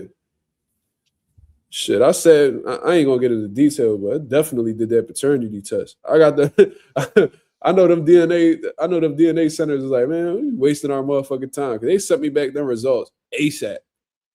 Like, I turned that bitch in. Let's say it was a Monday, Tuesday morning. I got the motherfucking results. Like, bro, You're good, bro. They You're said good. you're good, bro. It's like, what you wasting that time for, bro? This shit not even close. Yeah, that's 215 said I would go to jail. My kids look like my twins. Yeah, man, but I seen shit where it's like the kid will look like the dad and it still won't be his. Like, what the fuck? I seen that shit on Mars. I seen that shit everywhere. I'm like, yeah, that's definitely his kid. Nope. Like, what? But let's keep it real though. Like, there's a lot of Puerto Ricans who look like me, right? So if I have a kid and the kid look like me, all right, that motherfucker might look like me, but he may also look like motherfucking Alex over here. Fucking Jose over here or Juan over here. Nah, bro. Fuck out of here, man. Protect yourselves, man. That's all I'm saying. You never know. Protect yourselves, man. You don't want to be that nigga who's so sure that them kids is yours the whole time. You know what I mean? Your wife, your baby mom, whatever, whoever, probably holding the darkest secrets that you never know of. Shit. So, anyways, man, not to get too crazy into that, but we're gonna have some open boxing topics. You know what I'm saying? What y'all want to speak about? Let me know what y'all want to speak about. You know what I'm saying? But yeah, man, protect yourselves, man. Because a lot nowadays it's like the society that we in now, they be acting like men ain't got no say so, or we just gotta cater to the women, or we just gotta attend to women's feelings and fuck how we feel. Fuck all that shit. Fuck all that shit. You do what's in your best interest. Self-preservation is the law of the land. You do what makes you feel happy. You do what's in your best. Like I said, do what's in your best interest, bro. If you got any type of doubt, protect yourself, man. Take the necessary steps to get the reassurance that you need as a man. Because these women ask for reassurance all fucking day. All day. They ask for reassurance. Mm-hmm. What we do, we insecure. Shit be crazy. I don't be understanding that shit. Y'all ask for reassurance all day. We get that shit to y'all. And sometimes that don't even be enough. But the moment that we do it, oh, we insecure. Oh, we're delusional. Oh, fuck all that. Fuck all that. Control your own narrative, man. Then they start saying, "Oh, we're narcissistic and woo woo." Yo, these bitches just be hearing shit off social media. Tell that bitch, they just be hearing words and it just be like, oh, they just try to copy and paste it. Bitch, tell me the definition of a narcissist. Can't even fucking tell me. Stop using words you don't know definitively, you dumbass bitch. What the fuck is you talking about? Anyways, Anonymous coming through. He said Roach Cepeda in June. Yo, man, I'm gonna say this, bro. Shout out to Lamont Roach. This nigga has fucking nuts of steel, my nigga. God damn, this motherfucker been jumping straight into the smoke ever since this nigga fought Tank. Like, he not playing, bro. This motherfucker Tank, motherfucking, he was waiting for the rematch. Tank did what the fuck he did. He's like, all right, I'm gonna fight the nigga that you went the distance with too. I'm gonna go ahead and fight Eastside Cruz. Fought Eastside Cruz. He like, all right, you know what I mean? I had a draw with Eastside Cruz. I felt like I won. And Roach gonna come into this fight with a chip on his shoulder. He, you know, because he's coming off of back-to-back draws. So he's probably looking at it like, man, these motherfuckers ain't gonna give me anything. Yo, if this fight turns into a fucking draw, bro, I swear to God, I swear to fucking Yeah, God. Roach, I'm gonna say this, bro. I love Roach's skills. I love his abilities. I love his attitude. I love what he brings to the ring. He's easy to be a fan of. I'm not gonna lie to you. I really admire his, you know, his mentality and his overall fight skills. He's sharp. But he has this bad tendency, man. He has this bad tendency. For one, he like to fight. You could tell he has ring intelligence, but it seems like he puts his macho-ness above his intelligence. He prioritizes rumbling niggas over boxing niggas. So that's a problem for me. Another thing is he waits. Sometimes he allows his opponents to have too many moments with him. Like, I watched Eastside Cruz because he was having moments with Eastside Cruz. Like, don't get it fucked up. But I'm watching Eastside Cruz throw 8-punch combinations, and Lamont Roach is letting him finish the combinations and pile them points up. Now, did Eastside Cruz land every shot? No, he didn't really land many of them. But what the judges see is Eastside working, and you're not. So just based off of that, they're going to give the round to Eastside Cruz, especially if he ended it strong. So if the round is close the whole way, and then Eastside ends the round like that, and you don't give him anything, like if you're not giving him any response, the judge is going to score 10-9 for Eastside Cruz. And Lamont Roach got this tendency. I even seen him do it with the Tank fight a little bit, where Tank will be getting like a 4 or 5 punch combination off, and Lamont Roach, he just staying in the pocket, just sitting there, no response whatsoever. And you can't do that. You can't do that. You cannot do that with somebody like William Cepeda. You do that, he gonna light you the fuck up. He not about to put, bro. He throws punches in bunches, bro. That's not the style that you want to do that against. And you know, Lamont Roach, he durable, yes. He's tough, yes. You know, he got skills, yes. Mental fortitude, yes. But you're not, you know, and William Cepeda ain't this big puncher neither.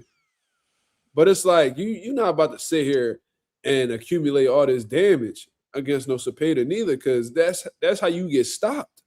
That's how you get beat into submission. So look, I think that Roach definitely has all the tools to outbox William Cepeda. Yes, I think he's cut from that cloth. But based off of his patterns, how the way he's been performing lately, I would not be surprised if William Cepeda beat him by split decision. Would not be surprised. He's more active than Lamont Roach, and Lamont Roach has this tendency where he lets volume guys work. I think that Cepeda is going to outwork him in this fight. I don't think so. I'm rooting for Lamont. I think he's a better fighter than William Cepeda, but I think William Cepeda is going to out-hustle him in this fight. I got Lamont Roach. I ain't mad at it. But like I think William Cepeda gonna be on his Joe Calzaghe shit, just out hustling niggas.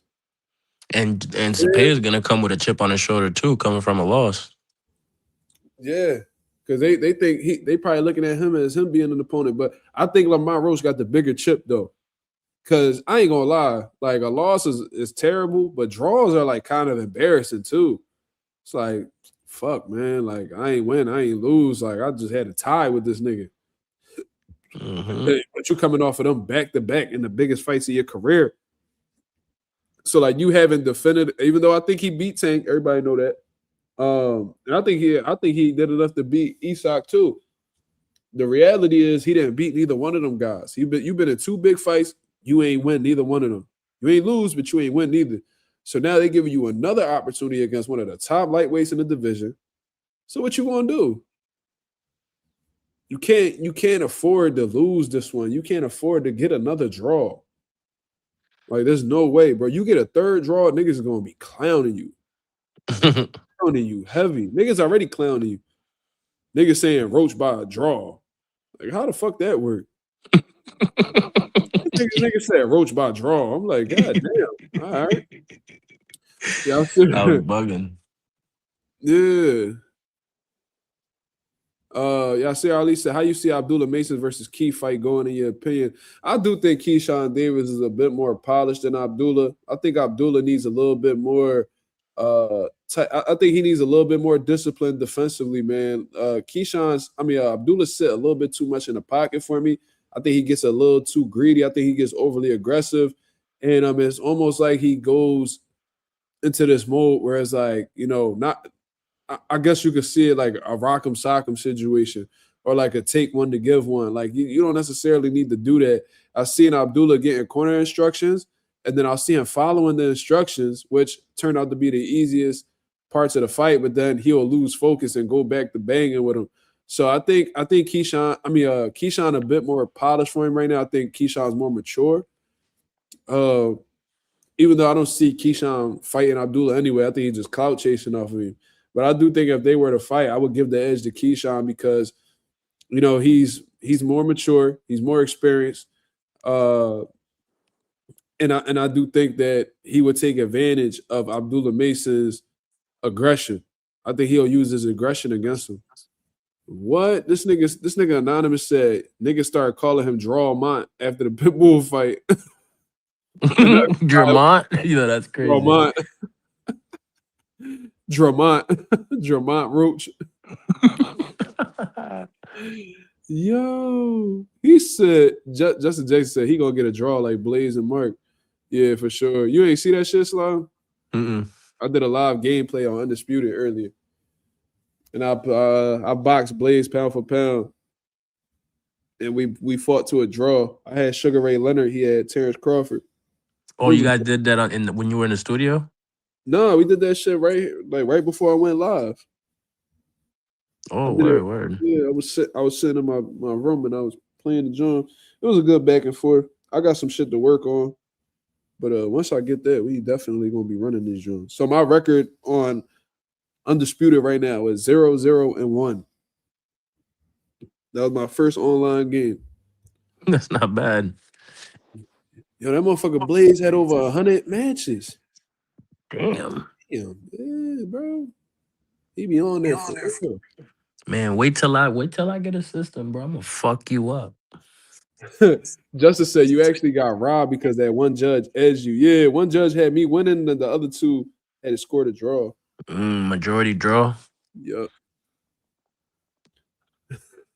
Lorenzo said the draw plus 2 card is Lamont's favorite card at Uno. That's crazy. He said I got way more than that. Oh shit. Okay. Yeah, Blaze don't be playing. That's his shit. I'm gonna get up there though. I'm gonna be like Loma. I'm gonna have like 400. I'm gonna have like 400 Emmys. You heard? I'm dirty in the pocket. I'm just gonna say that. That was crazy. I'm dirty in the pocket. What? How's that crazy? Oh, We talking boxing. That shit sounded wild. I ain't gonna lie. You reaching. I'm dirty in the pocket. Not gonna lie. Nah, that's crazy. Oh shit. Nah, I still lost that fight when I was fighting my mans. He was like, nigga, you're not gonna fight me in the pocket. I said, what? We sat there in the pocket. I sit there, give him a liver shot, he go down. He said Roach from DC, Draw City. Wow. That's crazy. Justin's an asshole. Only ranked in quick fights online count on your record. Oh, okay. I didn't know that. Oh, okay. That's good to know.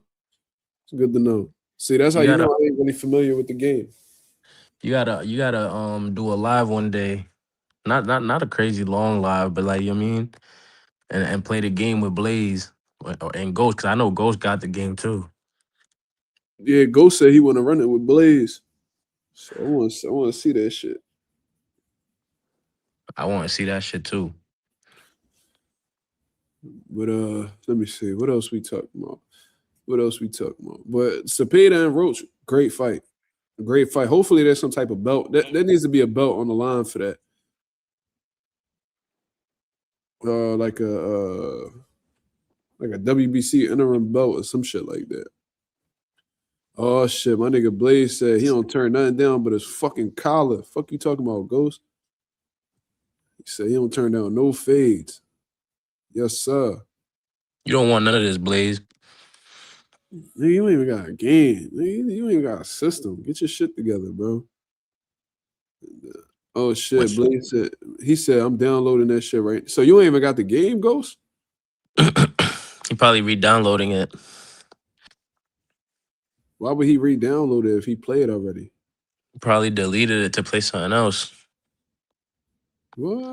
Bro, a PS5 doesn't have that much storage unless you have an external hard drive or something or a terabyte in it. Shit. You download like 5 games, it's a wrap. You got no more storage. For real? Yeah. Depends on the size of the game. Like the gigabytes and shit. I know Red Dead Redemption 2 is like 83 or 200, some shit like that. No, not 200, like 83. Still a lot. Blaze said he put a 2 terabyte memory on his PS5. Damn. That's gangsta. Then they got mad memory. You only got like 6. I only got like 6 on mine. Okay. Justice said Xbox better. Bro, somebody, anonymous, please. 5 minutes. What? 5 minutes. Pack them the fuck up. Damn. Like, we're not doing this shit, bro. We're not doing that. Yeah, he's savage. That's funny as shit. Xbox players play the game with the ass up in the air. That's crazy. Damn, who said that? The chat, somebody in the chat said that. Who said that? That's some wild shit. I ain't gonna lie. That's mad disrespectful. The nigga agent said that. He ain't say that. You lying. You said that, nigga. Somebody in the chat said that. Bro, you said that, nigga. I don't see it. Bitch ass nigga. Are you lying? Motherfucker. You ain't lying, nigga. Had both. I be starting shit. Yeah. You don't even read that fast. I know that was you.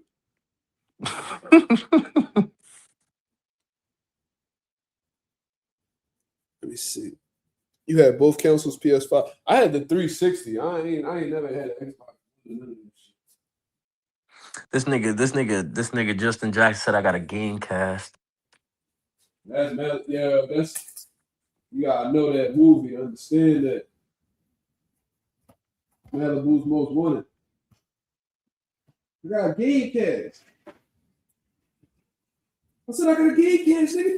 Damn. No, he said Dreamcast. He said one of them. That's how you do it from the trenches. This nigga Ralph said when Xbox players get mad, they put the whole controller in their mouth. They're bugging. He's bugging. Ralph did not say that. Ralph is bugging. He did not say that, bro. That's not I don't even sound like Ralph. Ralph's wilding today. Fucking piece of shit. He didn't say that. I keep making shit up.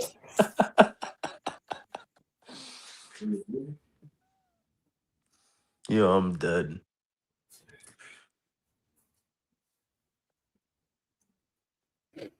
Yo, who here has a Nintendo Switch? If you have a Nintendo Switch, I'm sorry, you gotta get banned.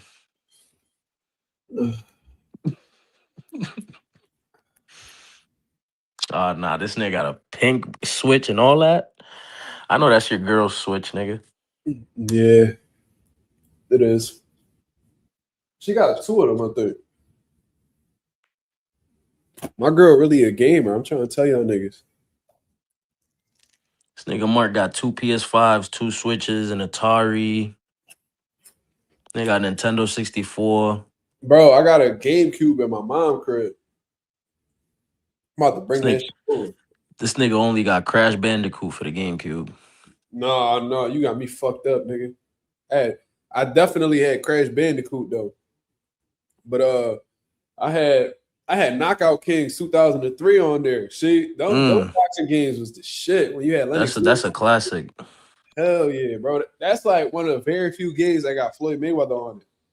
Niggas don't know about Ready to Rumble on the 64 though. Ooh-wee.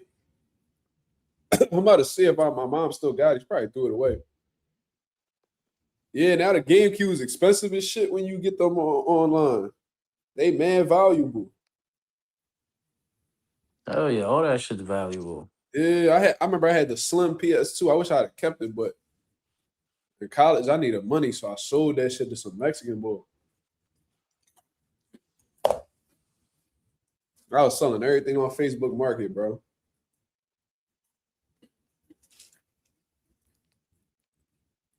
Nah, I remember how the PSP was lit back in the day. I had that too. PlayStation 2, PlayStation 1. PlayStation 2, bro, that had so many great games. So many great games. Yeah, I remember Scorpion King on GameCube. Yes. That's a classic. You got a Wii? No, but my aunt Tanya had a Wii, and I used to go over there just to play that shit. Well, Wii Sports Boxing. Man, I used to be tuning niggas on that joint. I used to like that shit. I used to like the baseball joint too. I remember Mario Party was the shit. That used to get families like into wars.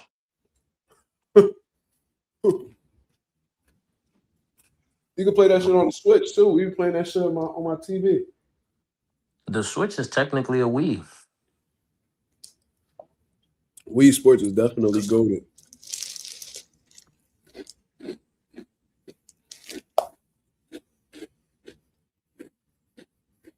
What else is really goated? Yeah, Blaze. That's the joint I used to play the baseball game with the Wii.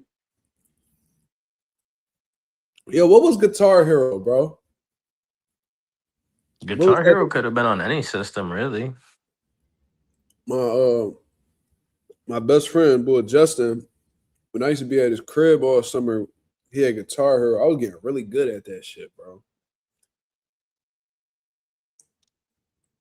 The first console I remember playing was a 64, though, the Nintendo 64. Then from there, we got the GameCube. Then I didn't have a PS1.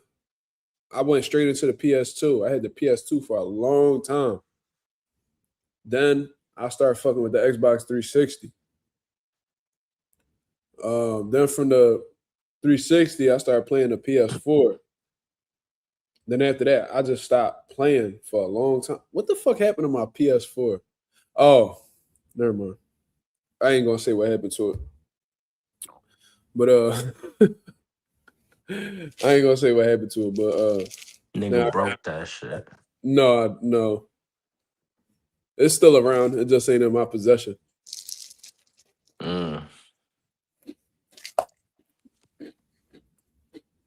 What's gonna call it? I only ever owned really like Sony shit. I never had an Xbox or nothing.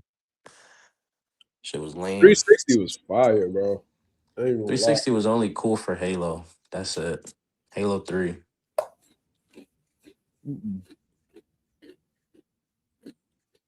Because other than that, PlayStation had the best exclusives. Whatever happened to Gears of War? They stopped making that shit? Nah, I think they still making that shit. No, I did not lose that PS4 in the bet. No, that's not what it is.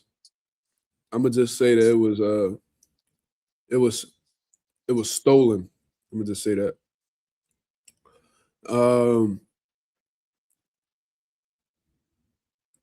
They stopped that fight, bro. Gears of War used to be lit. I ain't gonna lie, bro.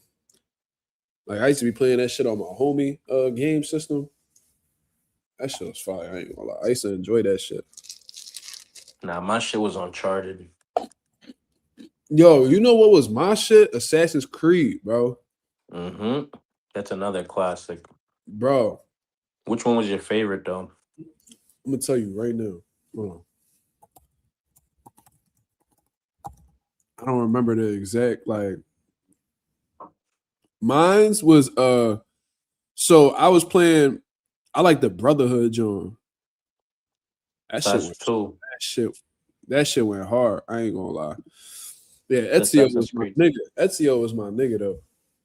That's Fuck with. Assassin's Creed 2. Okay, so that was a joint that I was playing heavy, and then there was one I was playing before that. Which one was that? Was that Renaissance, or was that Nah, Which if one? you were playing that before that, that was the first one. Because the one in the Renaissance was what, the French shit, right? No. Damn, I used to play What the fuck Saints was Row. the I used to play Renaissance? Saints Row heavy too. Bro, Saints Row got so fucking corny. What? That's crazy. I didn't even know Bro, they kept making it. number one, Wait, you wait. I think I used to play Black Flag. Black Flags with the pirate. Hold on.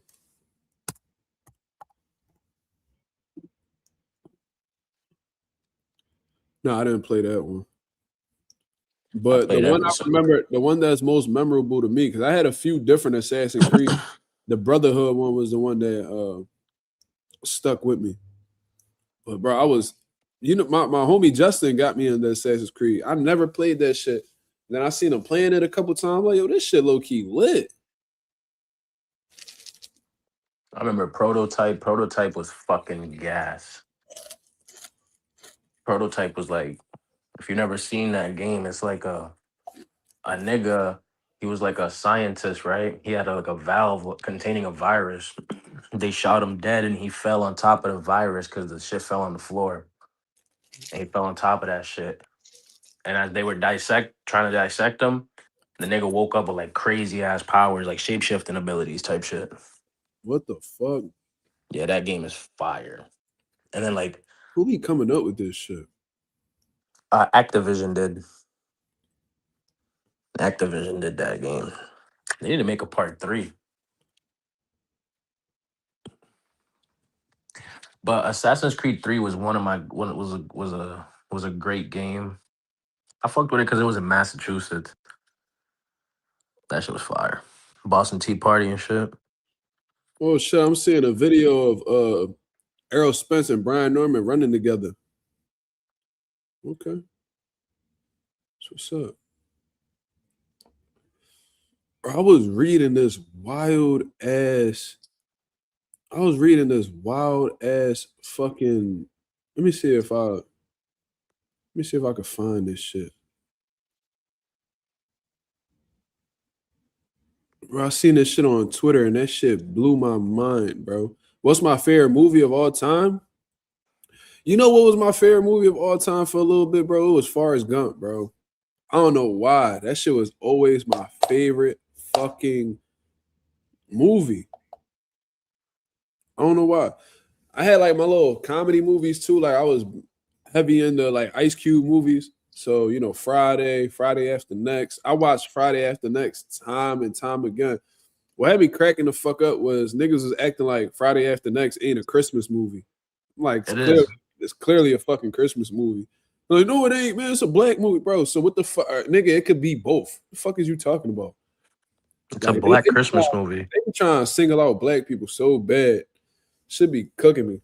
What's gonna call it? Really a Christmas movie, and that is one of my favorite Christmas movies of all time. I don't care what nobody say. Next Friday was the best Friday though. Next Friday was which one? That was That's when he moved. That was after the first one when he goes to the rich neighborhood. Oh yeah. When Uncle Elroy won the lottery and all that. Mm-hmm. Yeah, Friday After Next is my favorite one personally, but that's because it had like a key. It was like a key like moment in my childhood. My dad used to have when I used to go stay with my dad crib. He had like a CD. He had like this joint that you could spin, and it had like the CDs organized and shit. And I used to watch Malibu's Most Wanted heavy. I used to watch Friday After Next. My dad was big into comedy movies, obviously. And then like as I grew up though, I really started fucking with the Equalizer, Denzel. I started getting the Denzel movies heavy. So Training Day, uh American Gangster. What was that John where he was in the his son needed like an emergency transplant. He like held the ER hostage.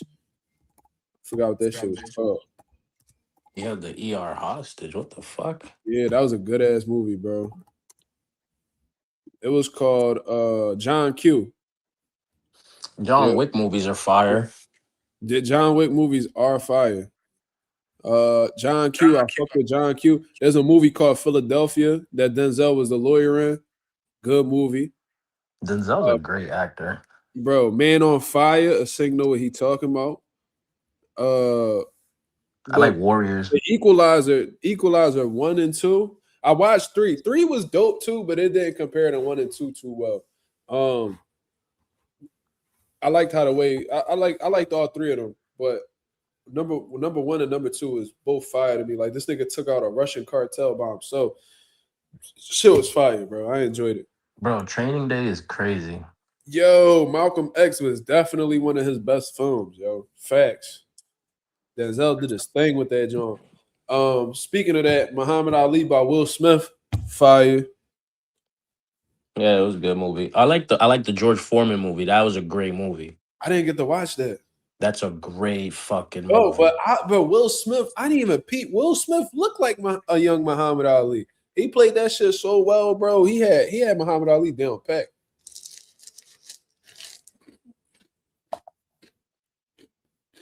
Mm-hmm.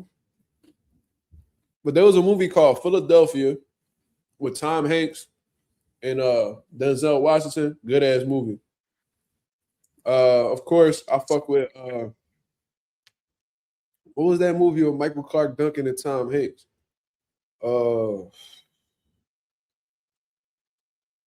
joint where the nigga he could heal people from like diseases and shit. Green Mile. Green Mile. There you go. That shit, that movie that shit get me emotional. I ain't gonna lie. That ending broke my heart. When he was like, "I'm scared of the dark, boss." Man, they ain't had no man. I don't like how the way that shit ended, bro. I ain't gonna lie. What's it called? What's your favorite Nolan film? What's that?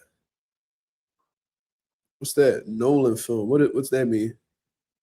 Yeah, I don't know what that means. What does that mean? I like Warriors a lot. Warriors is a great movie. Bro, did you ever play the game? The game was great. Bro, I had a hard ass time fighting the fucking baseball niggas, bro. I used to love now that just reminded me. I love the Bully game. Bully. You ever play that? Yeah, Bully was decent. Fucked with that joint, bro. I used to love the missions. What's the saddest movie? I don't know, bro. Lovely Bones. Oh yeah. My mom made me watch that, bro.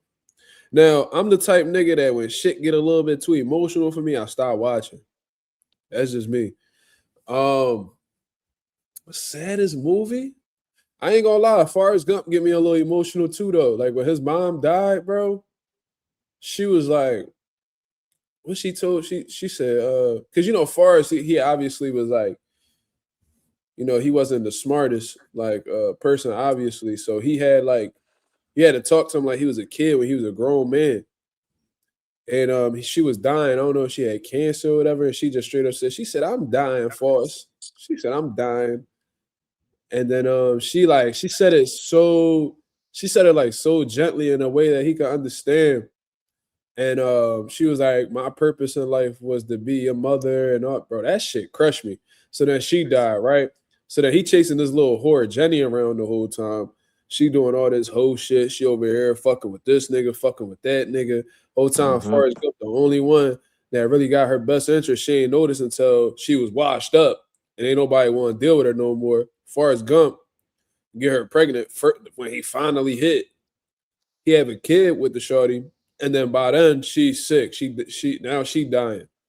So now this nigga get left with a son, no mother. The two women that he cared about the most in his life died, and then he had both of them buried underneath the tree that he grew up underneath and shit. I think the same tree they used to play on. And then like he reading a letter to her. And Forrest Gump was smart enough to understand that he wasn't smart. Like he was aware. Like he knew that he didn't understand things as much as other people did, and he didn't grasp school as well as everybody did. His mom had to fuck the principal so he could do well in school. I gotta watch that. I never seen that movie. I gotta watch it. Yeah, bro. Oh shit. Well, I'm ruining it for you. Then my fault. Nah, you're But, good. I'm not. Like he pretty much like reading a letter. And he talking about how smart his son is, and bro, that shit get to you. I ain't gonna lie.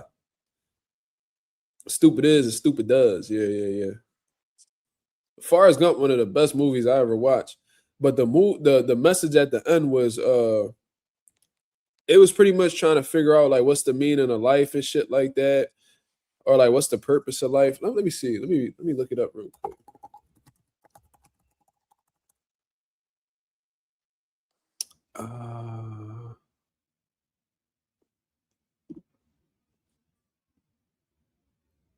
Like he would say, like life is like a box of chocolates. You never know what you're gonna get.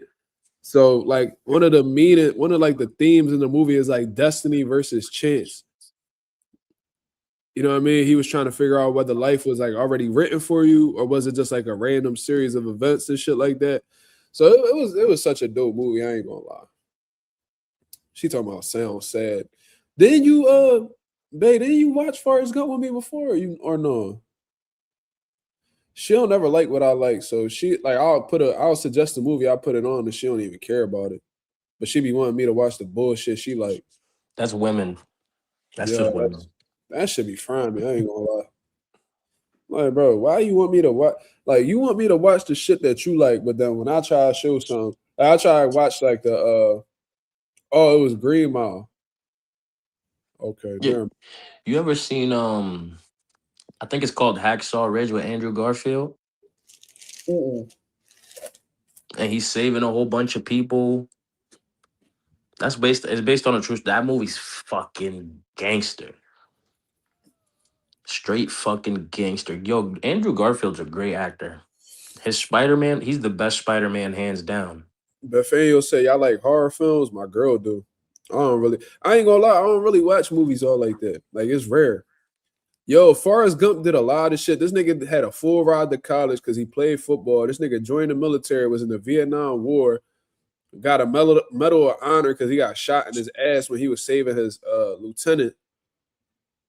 Like this nigga, he invested in the Apple real early. It became $1 billion company. So this nigga ended up becoming a millionaire. Like it, bro. That nigga, Forrest Gump, he jogged the entire country. He jogged from one country from one side of the U.S. to the other, and he said he only did it because he felt like he wanted to run. He ran from one ocean to the other. He had a bunch of people following him, jogging with him and shit. All I'm gonna say is this: I don't ever want to run that bad. We know. All right, bro. Yo, Forrest Gump was different, bro. Like he literally did everything that you could do in life. This nigga went to the Olympics for ping pong. Like What the fuck kind of movie was this, nigga? I gotta watch this bullshit. Bro, Forrest Gump was fire, bro. How long is that movie? Like 2 hours? Something like that. But 2 hours of just him doing random shit. His best friend that died in the war was Bubba. Bubba got killed in Vietnam and shit. And Bubba always wanted to be like a shrimp boat captain. He wanted to like he wanted to, you know, be in the shrimp business. This nigga Forrest Gump, and when Bubba died and shit, he started fucking with him and Lieutenant Dan, the one he saved in Vietnam, had their own boat or whatever, and they ended up opening up Bubba Gump Shrimp and all that shit. That's a real restaurant. That shit was down when I was down in Florida, we was eating there. Shit was dope. That's where that movie's based in Florida? Nah, it's in Alabama. So where the fuck that nigga run to? Cali? I don't know, nigga. Forrest Gump just kept riding and riding. He said that Elvis stole his dance moves. What was he, autistic? To today's standards, I think Forrest Gump was like, I'm not gonna say he was autistic, but he was definitely slow for sure. But he had some. You remember polio? No. Polio was like a disease, like back in like Oh, the polio. Okay. I thought you were talking about a person. When he was a kid, he had polio. You know what I'm saying? Mm. He used to dance like when Forrest Gump had polio. He used to dance a certain way, and his mom pretty much had like a big ass crib, so she used to like rent rooms for like travelers and stuff like that. Elvis was one of the people that was staying at his crib, and Forrest Gump had this dance that Elvis took, and when he became popular, he started doing that dance. So basically, Elvis got the dance from Forrest Gump. This nigga, that movie's crazy. Yo, I'm trying to tell you, bro. It was like, but the movie it shows like a lot of historical things, a lot of the real things that happened, during that time. Forrest Gump played, and I remember when I had history class in high school. His name was Mr. Riley. Shout out to my history teacher, Mr. Riley. He said that when he was describing the Vietnam War to us, he played that segment of Forrest Gump because that movie really captured what Vietnam was like. You know what I'm saying? It was like the most realistic, like representation of the Vietnam War and shit. Yo, you ever seen Which we that? lost, by the way. We lost, by the way. They don't want to tell us that, but we lost that war. A Sink said, Mark, watch Project Hail Mary. It just came out. Best movie I've seen in years. It just came out. Everyone started crying. Why would I want to watch that if everybody started crying? My girl said, never heard of Project Hail Mary. We gonna watch it. No, we're not. No, we're not. Why No, not? thank you. No, thank you. Because I don't like to watch that type of shit. They get me like that, bro. I'm cool. You ever seen the movie Jarhead? Mm-hmm. That's a good movie. I fuck with that. The ending fucked me up though. I gotta revisit that one. But The nigga, he spent the majority of the time in the war, and the boot camp, and the whole shit throughout the entire time. The nigga dies at the end. That shit fucked me up. I was like, nah, no way. I was watching this movie with my girl. It was the joint with Sydney Sweeney. What was the she came in to like be a babysitter. I think that's what that shit was called, the babysitter or something like that.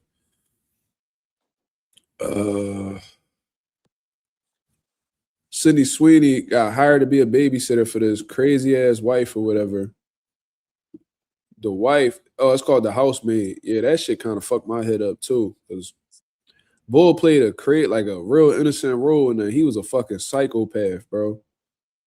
What about Get Out?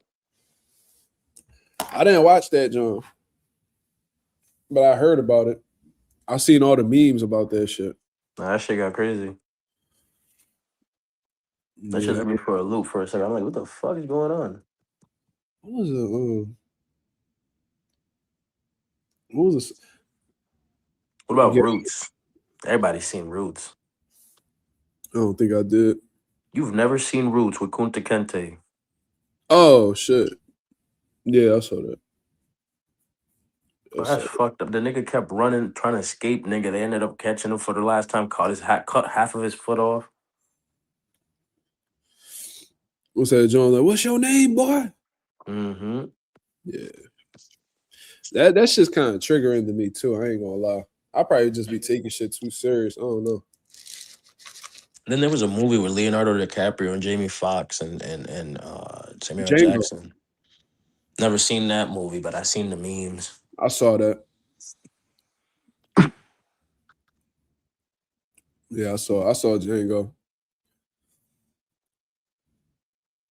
Yeah, Django, he blacked out at the end, boy. DiCaprio. I mean, Jamie Foxx said that DiCaprio had a hard time saying the word. I couldn't tell in that movie. That's what I'm saying. It's like He was like, y'all niggas. I was like, oh yeah, this nigga tripping. That shit look effortless. I ain't gonna lie. I mean, he is a great actor though. No, yeah, for sure. I watched Wolf of Wall Street too. That was a good one. Bro, Titanic pissed me off. That fucking that bitch. That fucking bitch. I would have never went back for her. I swear to God. I promise you, she would have been cuffed up in that fucking basement somewhere in the fucking boat. I would have left her bitch ass right there. Because he could have fit on the raft, right? He could have fit right on that fucking. He could have fit right on the other shit.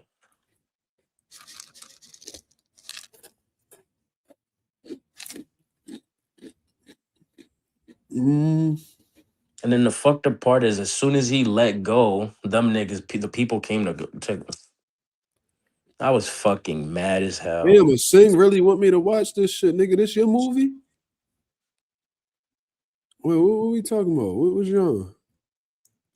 He did make that movie. He was the co-director. This nigga Sing made that Project Hail Mary joint. You know what? I'm gonna watch it. I'm gonna watch it.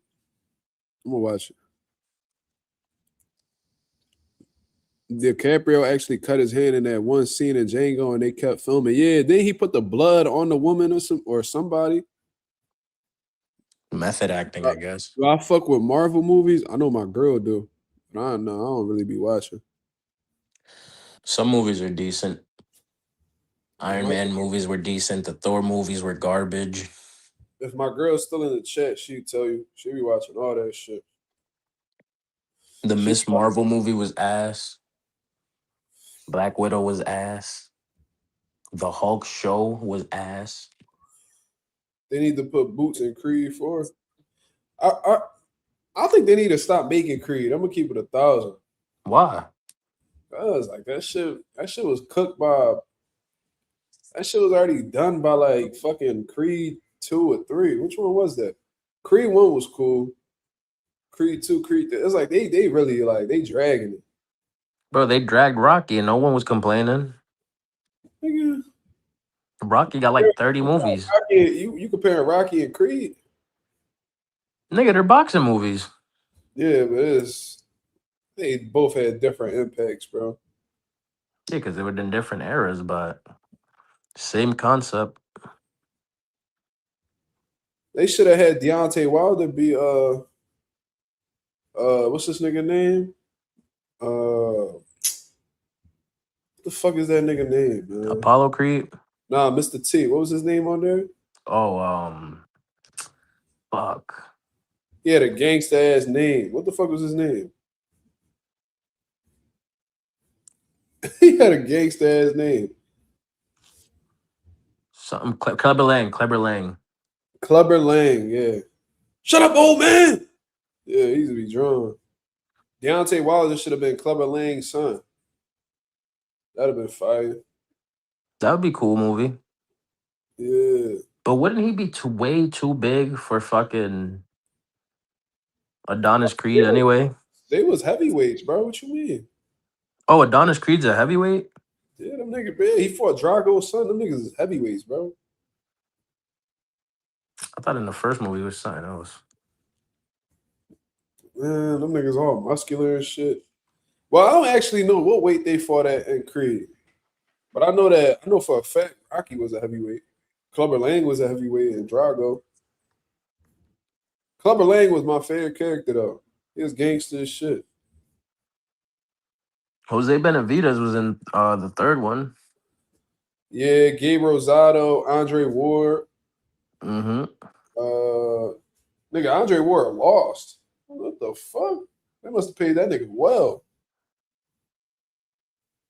Andre Ward had his actual, I think, was his real record in the movie. Yeah, but he had a different name. Mm-hmm. What's the other nigga name? The cruiserweight. Tony Bellew was on there. I think Bud was in it. I don't think Bud was in that John. No, I think Bud was in the movie. Was Bud in Creed? Let me know, y'all. I think he was in Creed 3. I don't think I. Yeah, he was in Creed 3. What was he doing? I think he was helping Adonis Creed get ready for his mans that got out of jail. Bro, that movie made no sense. His mans come out of jail after 18 years. Canelo was in Creed 3? Was it Canelo? Oh yeah, it was Canelo, not Bud. Oh yeah, no wait. I think Bud and Canelo was in Creed 3. Canelo was in the red carpet. What the fuck? These niggas just spam boxers on that joint. I Am Legend for Will Smith. Hell yeah. Will Smith got some. Bro, that Bang. movie confused me. The ending confused the fuck out of me, bro. Will Trash ass Smith, ending. one of my favorite movies from Will Smith was Hancock. That shit was funny as shit. Hancock was a good movie. Hell yeah, bro. That nigga was gangster as fuck, bro. But he was like an alcoholic superhero. Nigga was I'm like, bro, you and this girl are literally, y'all immortal, y'all live forever. The only thing is y'all can't be around each other because the Hancock can't be around a woman because he'll die. It's crazy. Like, his only weakness is a bitch, bro. That shit's stupid. Wonder Woman would fuck him up. He wouldn't be weak to Wonder Woman though. He only weak to that one girl. Man, I got Hancock taking out everybody. I ain't gonna lie. What? But Hancock going. That man don't feel pain, bro. Nigga, are you crazy? There's niggas that will disintegrate him with a thought. Yeah, all right. Okay. Hancock going nowhere, man. Bro, there's niggas. My man Hancock took a car filled with criminals and put them niggas through a building. Stop playing with my boy Hancock. Bro, there's niggas that could warp reality to whatever they want it to be.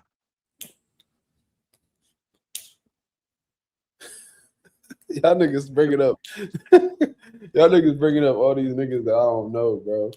I ain't the one to have a conversation about that. I got my boy Hancock against all of them though. Bro, the niggas said you bringing up niggas that he don't know. Niggas, the only niggas that they said was Superman and Hulk, nigga. You don't know them? Yeah, somebody said Scarlet Witch. I don't know who the fuck that is, nigga. Who the fuck is Scarlet Witch would fucking fry him. Yo, she fried Black, bro. You gotta watch Doctor Strange, House of Madness. That movie's fucking gas. The Doctor Strange movies are gas. Yo, Black Bolt, right? Black Bolt, he's this superhero who has this power, right? Like a whisper can level a town. Like if he screams, he could probably blow up the planet type shit. Like this, I ain't gonna lie, I'll beat all they ass. We'll keep it real. Yo, there was this nigga in high school. I'll never forget his name. His name was Timothy Spaeth, right? White boy. He was like really into like anime and superheroes and all that. And I used to fuck with him, bro. I used to be like, yo, who your favorite character? And he'll tell me, I'm like, yo, I ain't gonna lie. I beat the shit out that nigga. Yeah. He used to get so mad. He was like, there's no way, bro. There's no way. Oh, he was one of those. He was one of them, bro. He was like, bro, like he'll literally destroy you. He'll literally destroy you with his pinky. I'm like, man, I'll beat that nigga ass. He ain't got no fucking chance. No, bro. What do you don't have any powers? Like, bro, he used to get so mad, bro. Yeah, I used to sit in that computer class and just fuck with him, bro. And then like we be in computer class and he'll pull up like he'll be drawing like anime characters. I'm like, who that? He'll tell me, I'm like, what's his superpower? Oh, he can do this, he can do that, he can do this. I said, I ain't gonna lie, that nigga a bum. What? Oh yeah, there's no way. Like, did you ever see this episode? And I was like, bro, I don't even know where to even watch that shit. But like, I'm acting like I know. I'm just trying to get him mad, Bro, I used to get him so heated, bro. He was so passionate about it, and I could tell.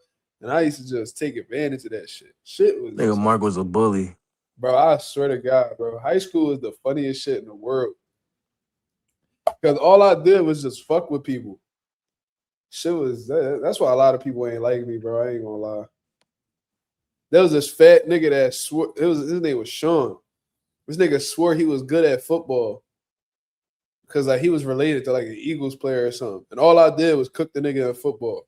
Every time. We used to play football at gym class. I used to just burn him because he was so slow, right? I used to just burn him, do the touchdown. I'm like, you was a fucking bum, bro. Stop acting like you nice. I used to throw the football at him and all. Bro, I used to be drunk, bro. Good time. Nigga Mark would go home and wonder why nobody liked him in school. No, I knew why. I didn't give a fuck. I really did not care, bro. Swear to God. Did I ever watch Boy Meets World? Did I? That sounds familiar.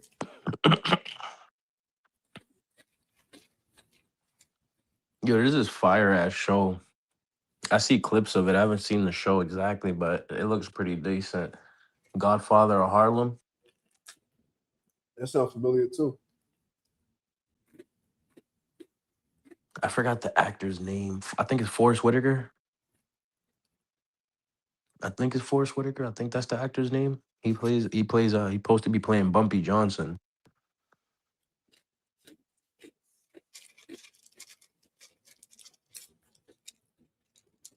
They said Mark would have been signing plenty of bully forms nowadays. Badass kid. Yo, so check this shit out. Yo, I used to do some fucked up shit. So Franklin, I'm not gonna say my high school name. Fuck, I'm not gonna say that. So the high school that I went to, they specialize in like helping like kids with special needs, right? And like once a year, That explains a lot. I was actually at the top of my class, SAT scores, all that. I just didn't care. I mean, yeah, for the special needs kids, you know, of course. They had a section in my school where it was like special needs kids, right? And every year they had like this big ass sign where it was like and the R word.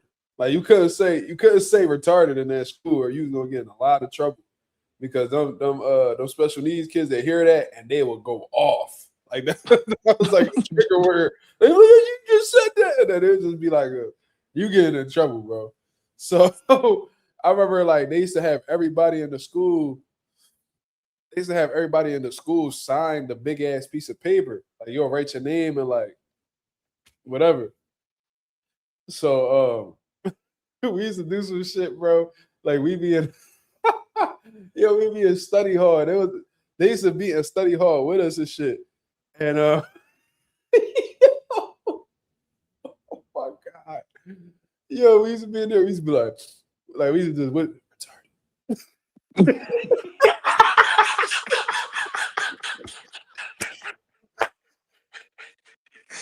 Yo, you guys are fucked up. Yo, we used to be in that job. We used to be saying that shit. The niggas used to be like, they never knew who said it. He'd be like, yo, they used to go to they used to go to whatever teacher was in their study hall. They be like, hey, they used to walk up. They always used to talk funny too. Like, Yo, you guys are fucked up. You're like, hey, I heard somebody say the word retarded. Like, who said it? Who said it? I don't know. Bro, I used to be cracking the fuck up in that joint, bro. Oh, Nigga, it was evil. God, bro. But it wasn't just me, bro. Like, it was like, bro, we was bored, nigga. Like, what the fuck? But then there was like the special needs niggas that was mad aggressive. Like, they need to be getting held down and shit. They be pushing people. I remember the one time one was like speed walking towards me. I'm like, bro, I'm not the one. Like, I'll fuck one of these niggas up, bro. I ain't even gonna hold you like you. Oh my God, don't tell me, dog. No, I remember one was speed walking towards me, like full head of steam, and I'm like, I ain't moved. I was looking right at him like, nigga, you going, what the fuck you about to do? So I'm looking at him and like, bro, this nigga like he was like walking like, so I'm gonna show you how the way he was walking. He was like, he had his chin down like this. He was walking like this. I was like, no, ain't no way. Oh man, that's all that means is trouble. That nigga was about to draw, right? So I'm like, he coming right towards me though. And I'm like, bro, I'm not moving, bro. Because if I move, he gonna take that as me being a bitch. We ain't doing none of that. So I look straight at him. I'm like, yo, you good? This nigga gonna go sidestep around me and keep walking like that. I was like, man, thank God. I thought I was gonna have to mix that nigga, bro. You know, we ain't doing none of that. I'd have had to put the nigga in the sleeper. You know what I mean? Wait till he go out, lay him down softly. They ain't doing none of that, bro. What if that nigga would have just iced you? Shit. He wasn't gonna hit me with none of that goofy shit. You would have been talk of the school forever. To this day. I'd have had to transfer, bro. I'd have had to start Nigga my life. states, nigga. I would have had to start life all over again. Shit. I ain't gonna lie, that's worse than losing to a gay nigga. Nah, losing to a gay nigga is pretty bad though. But hey, but there's gay niggas that could fight. Yeah, I know, bro. I know niggas in the game. I know boxers that's hella gay, but they'll beat your ass. I know that for a fact. Men and women. Josue Vargas. He's super gay. That shit's wild. What's that Puerto Rican nigga's name? Or Orlando Cruz. Yup. Nigga punch hard as shit. He has a draw with Lamont Roach, by the way. Word? Yeah. That nigga was probably trying to fill on mine. He wasn't with that shit. Look at the box rack. I'm trying to tell you something. Probably. My boy got fucked up by a gay Samoan. Holy shit. You know, Samoans are strong as shit. So I'm going to give him a pass for that because Samoans be like insanely strong. Their genetics is top tier. They're all fat as fuck. Bro, but them niggas is fast as shit. They explosive as hell. They punch hard. Bro, I'm cool, bro. I'm glad we ain't got no Samoans in the U.S. that box, bro.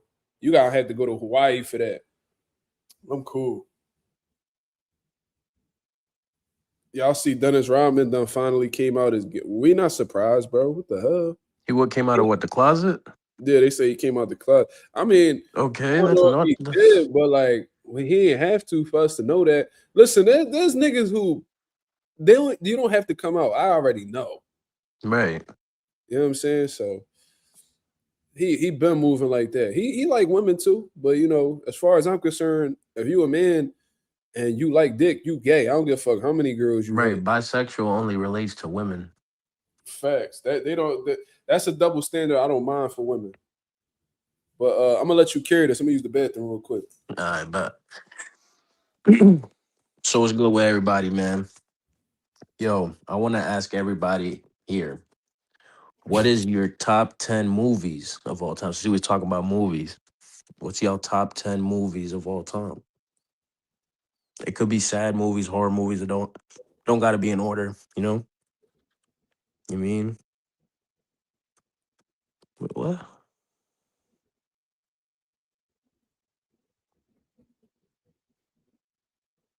Nigga said Dennis been a blade. This nigga Cash is bugging. But that is facts. Dennis Rodman has been gay for a very long time. Bro, all I'm going to say is this. If you paint your nails, you're gay. I don't care if you're goth and paint your nails all black. I don't care if you're... It doesn't matter. There's no world where a man should be painting his nails.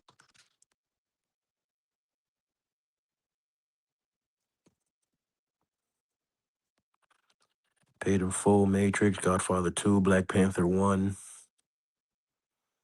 That's a solid lineup. Black Panther 2 was ass. Nigga said demonetized.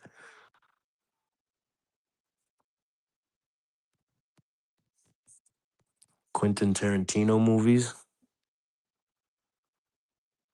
Bella Faith, so your top 10 is all just Quentin Tarantino movies. Yo, somebody time Bella Faith out. You know what I mean? Fuck it. Nah, I'm trolling.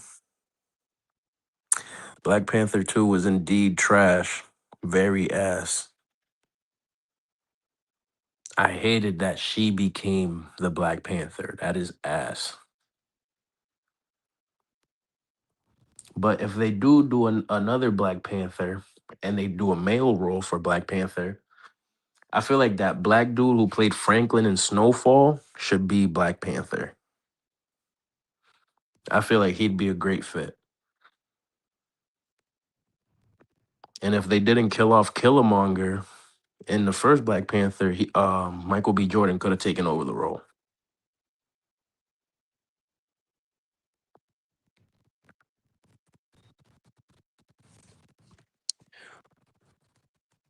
Which Spider-Man 2? Is it the Amazing Spider-Man 2 or the one from the early 2000s?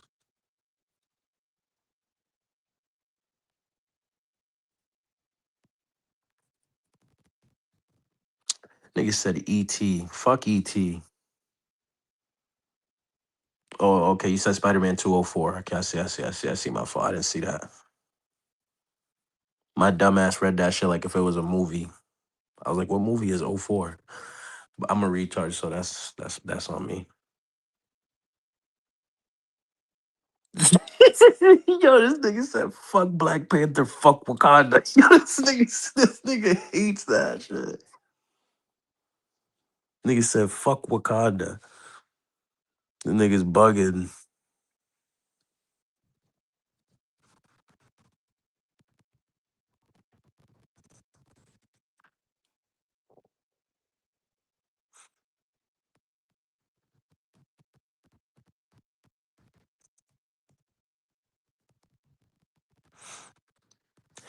No, Bella Faith. When Chadwick Boseman died, no, Black Panther did not die because there's other people who, mind you, in the comics, Black Panther is a role that you get. It's like for example, in the movie, Chadwick Boseman's dad was the Black Panther before him. You know what I'm saying? They could easily make a movie where they killed him off, where they actually did kill him off, and now his sister took the role.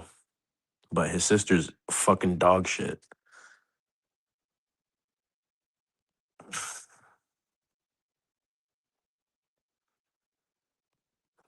What? Nah, the Amazing Spider-Man movies were great.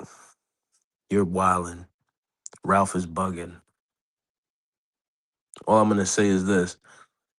The scene, like, that nigga is the only Spider-Man who actually perfectly fits the description of who being Spider-Man is. That nigga does weird tricks in the air while he's web swinging. Nigga actually climbs on Andrew Garfield. That's the best Spider-Man, hands down. A lot of niggas fuck with Toby though. Yeah, because he's a classic, but if you really get into who Spider-Man is, it's Andrew Garfield's iteration. Oh shit, J Cash snapping. Yeah, you just trigger him. What'd he say? He said, "Stop it, bro." No, he's not, but he typed that like mad fast.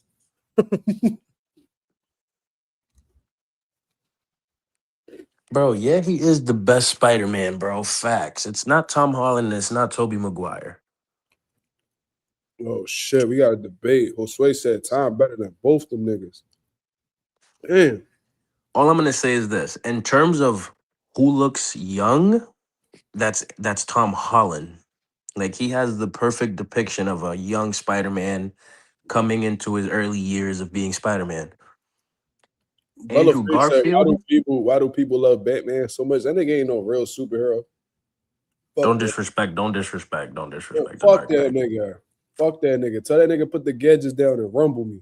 I'll beat that nigga ass. Nigga, he knows every martial arts ever. I don't give a fuck, nigga. Tell that nigga see me in boxing, I'll fuck that nigga up. He knows every martial arts. So Mastered every he single should one. have a problem boxing me. Nigga ain't master no fucking. He ain't master no boxing. That's impossible, nigga. Batman did it, man. He be training with them Tibetan monks, bro. They be teaching him everything. I remember. I remember my homie was scared of monks. He said that they could rumble. When he was in college, the one nigga put a bracelet around his. Them niggas would pull up and put a bracelet on your wrist, and then after that, tell you gotta pay them. And my homie was scared to take the bracelet off because he felt like they was gonna do something to him. That shit was bad. I said, bro, these ain't like these fucking monks that be getting kicked in the dick and they don't be feeling nothing. I said, bro, these old heads, bro. Like, these some old niggas that is Buddhist. Like, I remember one time that one nigga put it on my wrist. I said, thank you. I kept walking. He was like, no, like you pay. I said, nigga, I ain't paying for nothing. You put this shit on my wrist, bro. I kept that shit moving, bro. I walked right into the school with that joint. Nigga, Mark still got that shit. No, but you know it's crazy. I had that shit hanging in my car mirror for like years. I don't know what I don't know what happened to that joint. I know when I got rid of my car, I took it out. I don't know. My mom probably threw that shit away. But yo, that was a tough ass bracelet, bro. But he swore I was gonna pay for that shit. I was like, nigga, no. I walked right into the library with that joint on. He couldn't go in. It was sick.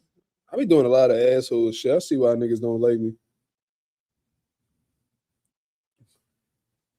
What? This nigga said, who's this nigga? This Beth Annual, right? Yeah. Yeah, this nigga said that. This nigga got Aunt May. Nigga, they all had Aunt May. And no Uncle Ben. What do you mean? That's like the staple of Spider-Man, nigga. Uncle Ben got fucked up. What happened to Uncle Ben? Who killed Uncle Ben? Sandman. Why? In a robbery. They were stealing a car, and Uncle Ben's nosy bitch ass thought he was the shit and tried to stop them niggas. Damn. Rouse said, hot take, Dark Knight overrated as fuck. Nobody names any good aspects of the movie outside of Heath Ledger's Joker. Damn. Oh, yeah, those movies are garbage. Oh. Heath Ledger is the only thing that really made that movie really good. Other than that, the way he spoke, justice, that's horrible. Christian Bale's a great actor, but Batman was shit. Beth Fanio said, my bad. I meant to say Holland got no Aunt May, no Uncle Ben.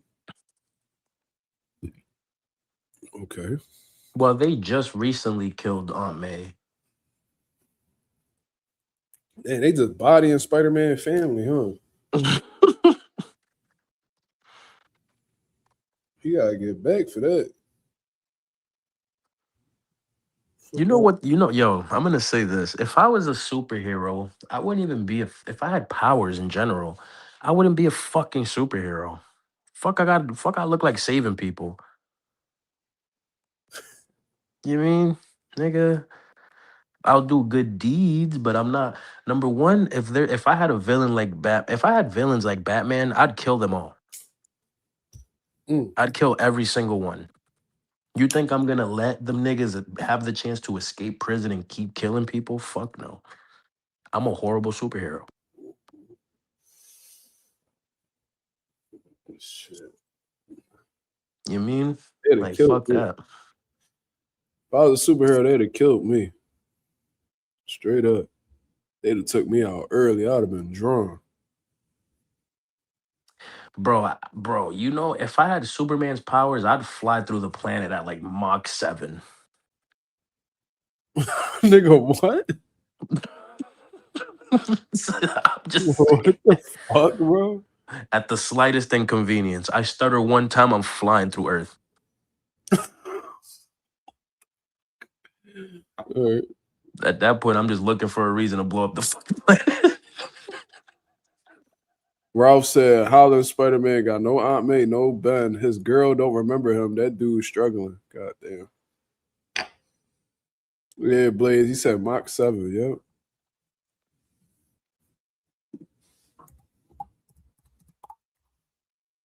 Mach 7's like a type of speed. Yeah, I don't know. I was reading about like not too long ago. I was reading about like hypersonic planes and shit like that. Shit was dope. I'll be Yeah, listening fuck. to this YouTube channel called Top Fives.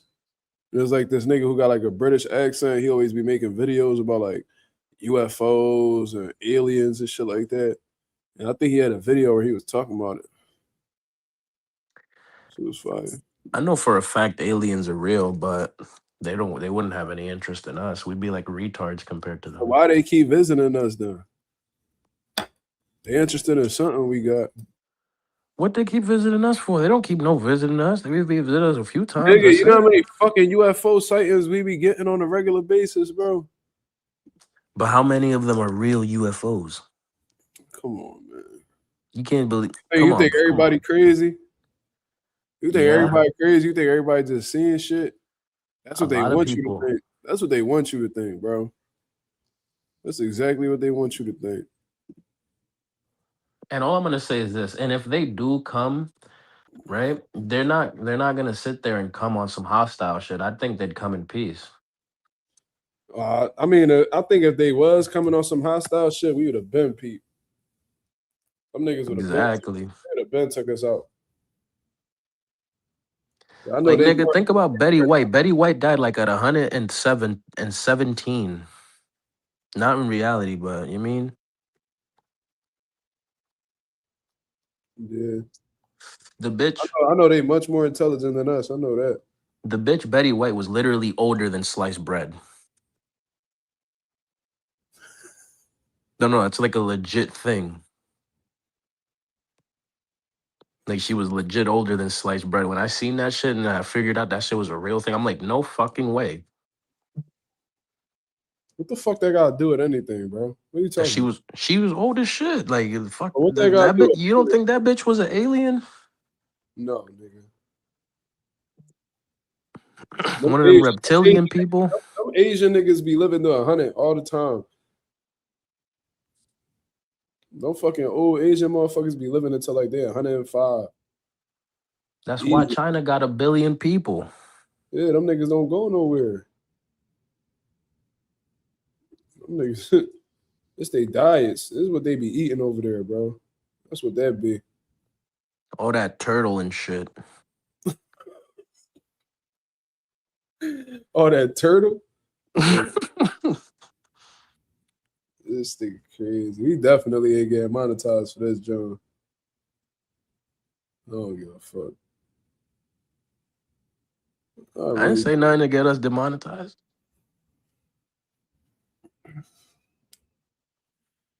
Majority of people over 100 are still living in Japan. Damn. They got something figured out over there for sure. That ain't no coincidence. There's a reason aliens haven't revealed themselves. They're like spectators. They probably be looking at us like, yo, these niggas weird. They're like, yo, these niggas are dumb as fuck. Why they fighting each other? Why the niggas so angry? They probably looking at us like, yo, these niggas, He's so these always angry. fighting, man. These niggas always fighting. What the fuck? Look. This one's over here shooting up a fucking hospital. What the fuck's going on? Yeah, they probably be like, yo, these niggas lost. You know what the fucked up part about humans are? We can't have nothing good. We can't have nothing. We can't have nothing without niggas trying to discover some other aspect to the shit. Trying to figure out what kind of other properties some other shit has, what kind of dimensions this guy. Like, bro, leave shit the fuck alone. Some shit wasn't meant to be discovered. Let me see. She says Japan prioritizes health, but their work culture is disgusting. That's why the unaliving rates are so high over there. Yeah, I heard they got a forest where all they do is just unalive themselves there. Some shit, Bro, like that it can't be just that, bro. There has to be like some type of malevolent spirit, bro, going on. Something supernatural got to be going on in that woods for shit to be. Cause, bro, you can't be just going in there on some normal day shit. Just like, yo, let me take the shortcut to my job, And then you walk through there and be like, and then out of nowhere you get the feeling of like, you know what? Let me fucking blow my brains out with this fucking slug. No.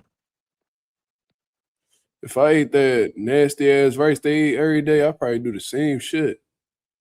What, that sticky rice? That shit's great. That shit's good, bro. That white rice, that shit's fire. Oh shit, that's not funny. That's not funny, bro. Yeah. You like sticky rice, bro, and you Puerto Rican? Bro, rice is good in general, bro. It don't matter. No, it's not, bro. Ain't no Yeah, way it you, is. bro. Jollof rice is fire. No. Ain't no way you eating Puerto Rican rice and then you eat sticky rice and you like, yo, this shit good. There's no way. There's no way, bro. There is a way. What do you mean? I get white rice from the Chinese spot all the time with the orange chicken. You mix this with the sauce, bro. That's just fire. Okay. All right. Would you eat that rice by itself? No. It ain't that good then. There would have to be a situation for me to eat the rice by itself. Like I wouldn't eat white rice by itself, regardless whether it be Puerto Rican or not. White rice by itself is just whack. That's really depressing. But if you had to eat Puerto Rican rice by itself or sticky rice by itself, which one you doing? I'm picking Puerto Rican. All right, then. Because it actually tastes like something. Yeah, it tastes like rice. Sticky rice don't taste like shit, bro. That shit only good if there's something that come with it. Like, I'm not gonna lie, I fuck with My sushi grandma, heavy. I never had it. Sushi's great, bro. I like eel. Eel's fire. Eel? Yeah, that shit's great. I remember I was fishing and I caught an eel, bro. And that shit was, I was trying to take it off the hook and that shit was so like fucking slimy, bro. Would you catch a moray? Were you fishing in the ocean? No, I was fishing in the river. Mm. Bro, that shit was so slimy, bro. I couldn't grip anything after that shit. I had to like fucking take my hands and rub it in the grass and all that. I hope, for your sake, I hope that shit was not no type of electric eel. No, bro, no, not at all. Yo, eels are very big too. They go up to like 6 feet long. Eel is fire. Y'all niggas be eating eel. That's crazy. Eel is great, bro. I bet you anything you would eat that shit and like it. What? Bro, if we went to a sushi spot and I ordered just a whole bunch of sushi and I told you to eat this one specific piece and I didn't tell you what it was and you ate it and you fucked with it, then I'd tell you what it was. Lorenzo said eel good. Them bones annoying though. Them bones annoying though. So I guess there's bones in it. Mm-hmm. That nigga Slime, he ain't even peep. Slime be eating them joint. He don't even be peeping. He bones. Nah, I don't eat the eel by itself. I eat like unagi, which is like a sushi. That nigga Slime bones. What bones? Bones? What stop sign? Stop sign. What stop sign, man? Yo, I'm gonna do that to a cop one day. California rolls and eel fire. Okay. Philadelphia rolls are great too with the cream cheese. That's just grease. I fuck with Philadelphia rolls. I fuck with. That's a thing? Yeah. Oh wow. The Philadelphia roll comes with like, I think it's salmon and cream cheese. Oh, that's why they call it Philadelphia then. Okay. Y'all got any last words before we wrap up, y'all? I got some words for Xander Zayas. Bad Bunny ain't gonna save you, nigga. You're going out in 9. Your corner's gonna stop you. And if the corner don't stop you, you're gonna quit. I guarantee you that. But if you don't, you're a dog. Facts. Okay. Well, that's slime words, man. Go 787. They like that comment. But that's how we gonna wrap up the live, y'all. I appreciate everybody that came through and showed love as always. If y'all can go ahead and hit the like button on the way out, that'd be very much appreciated. We on the road to 4K. We well into the 3,400 mark. Looking to crack that 3,500 mark in due time. Shout out to the nation and the mob for making this possible.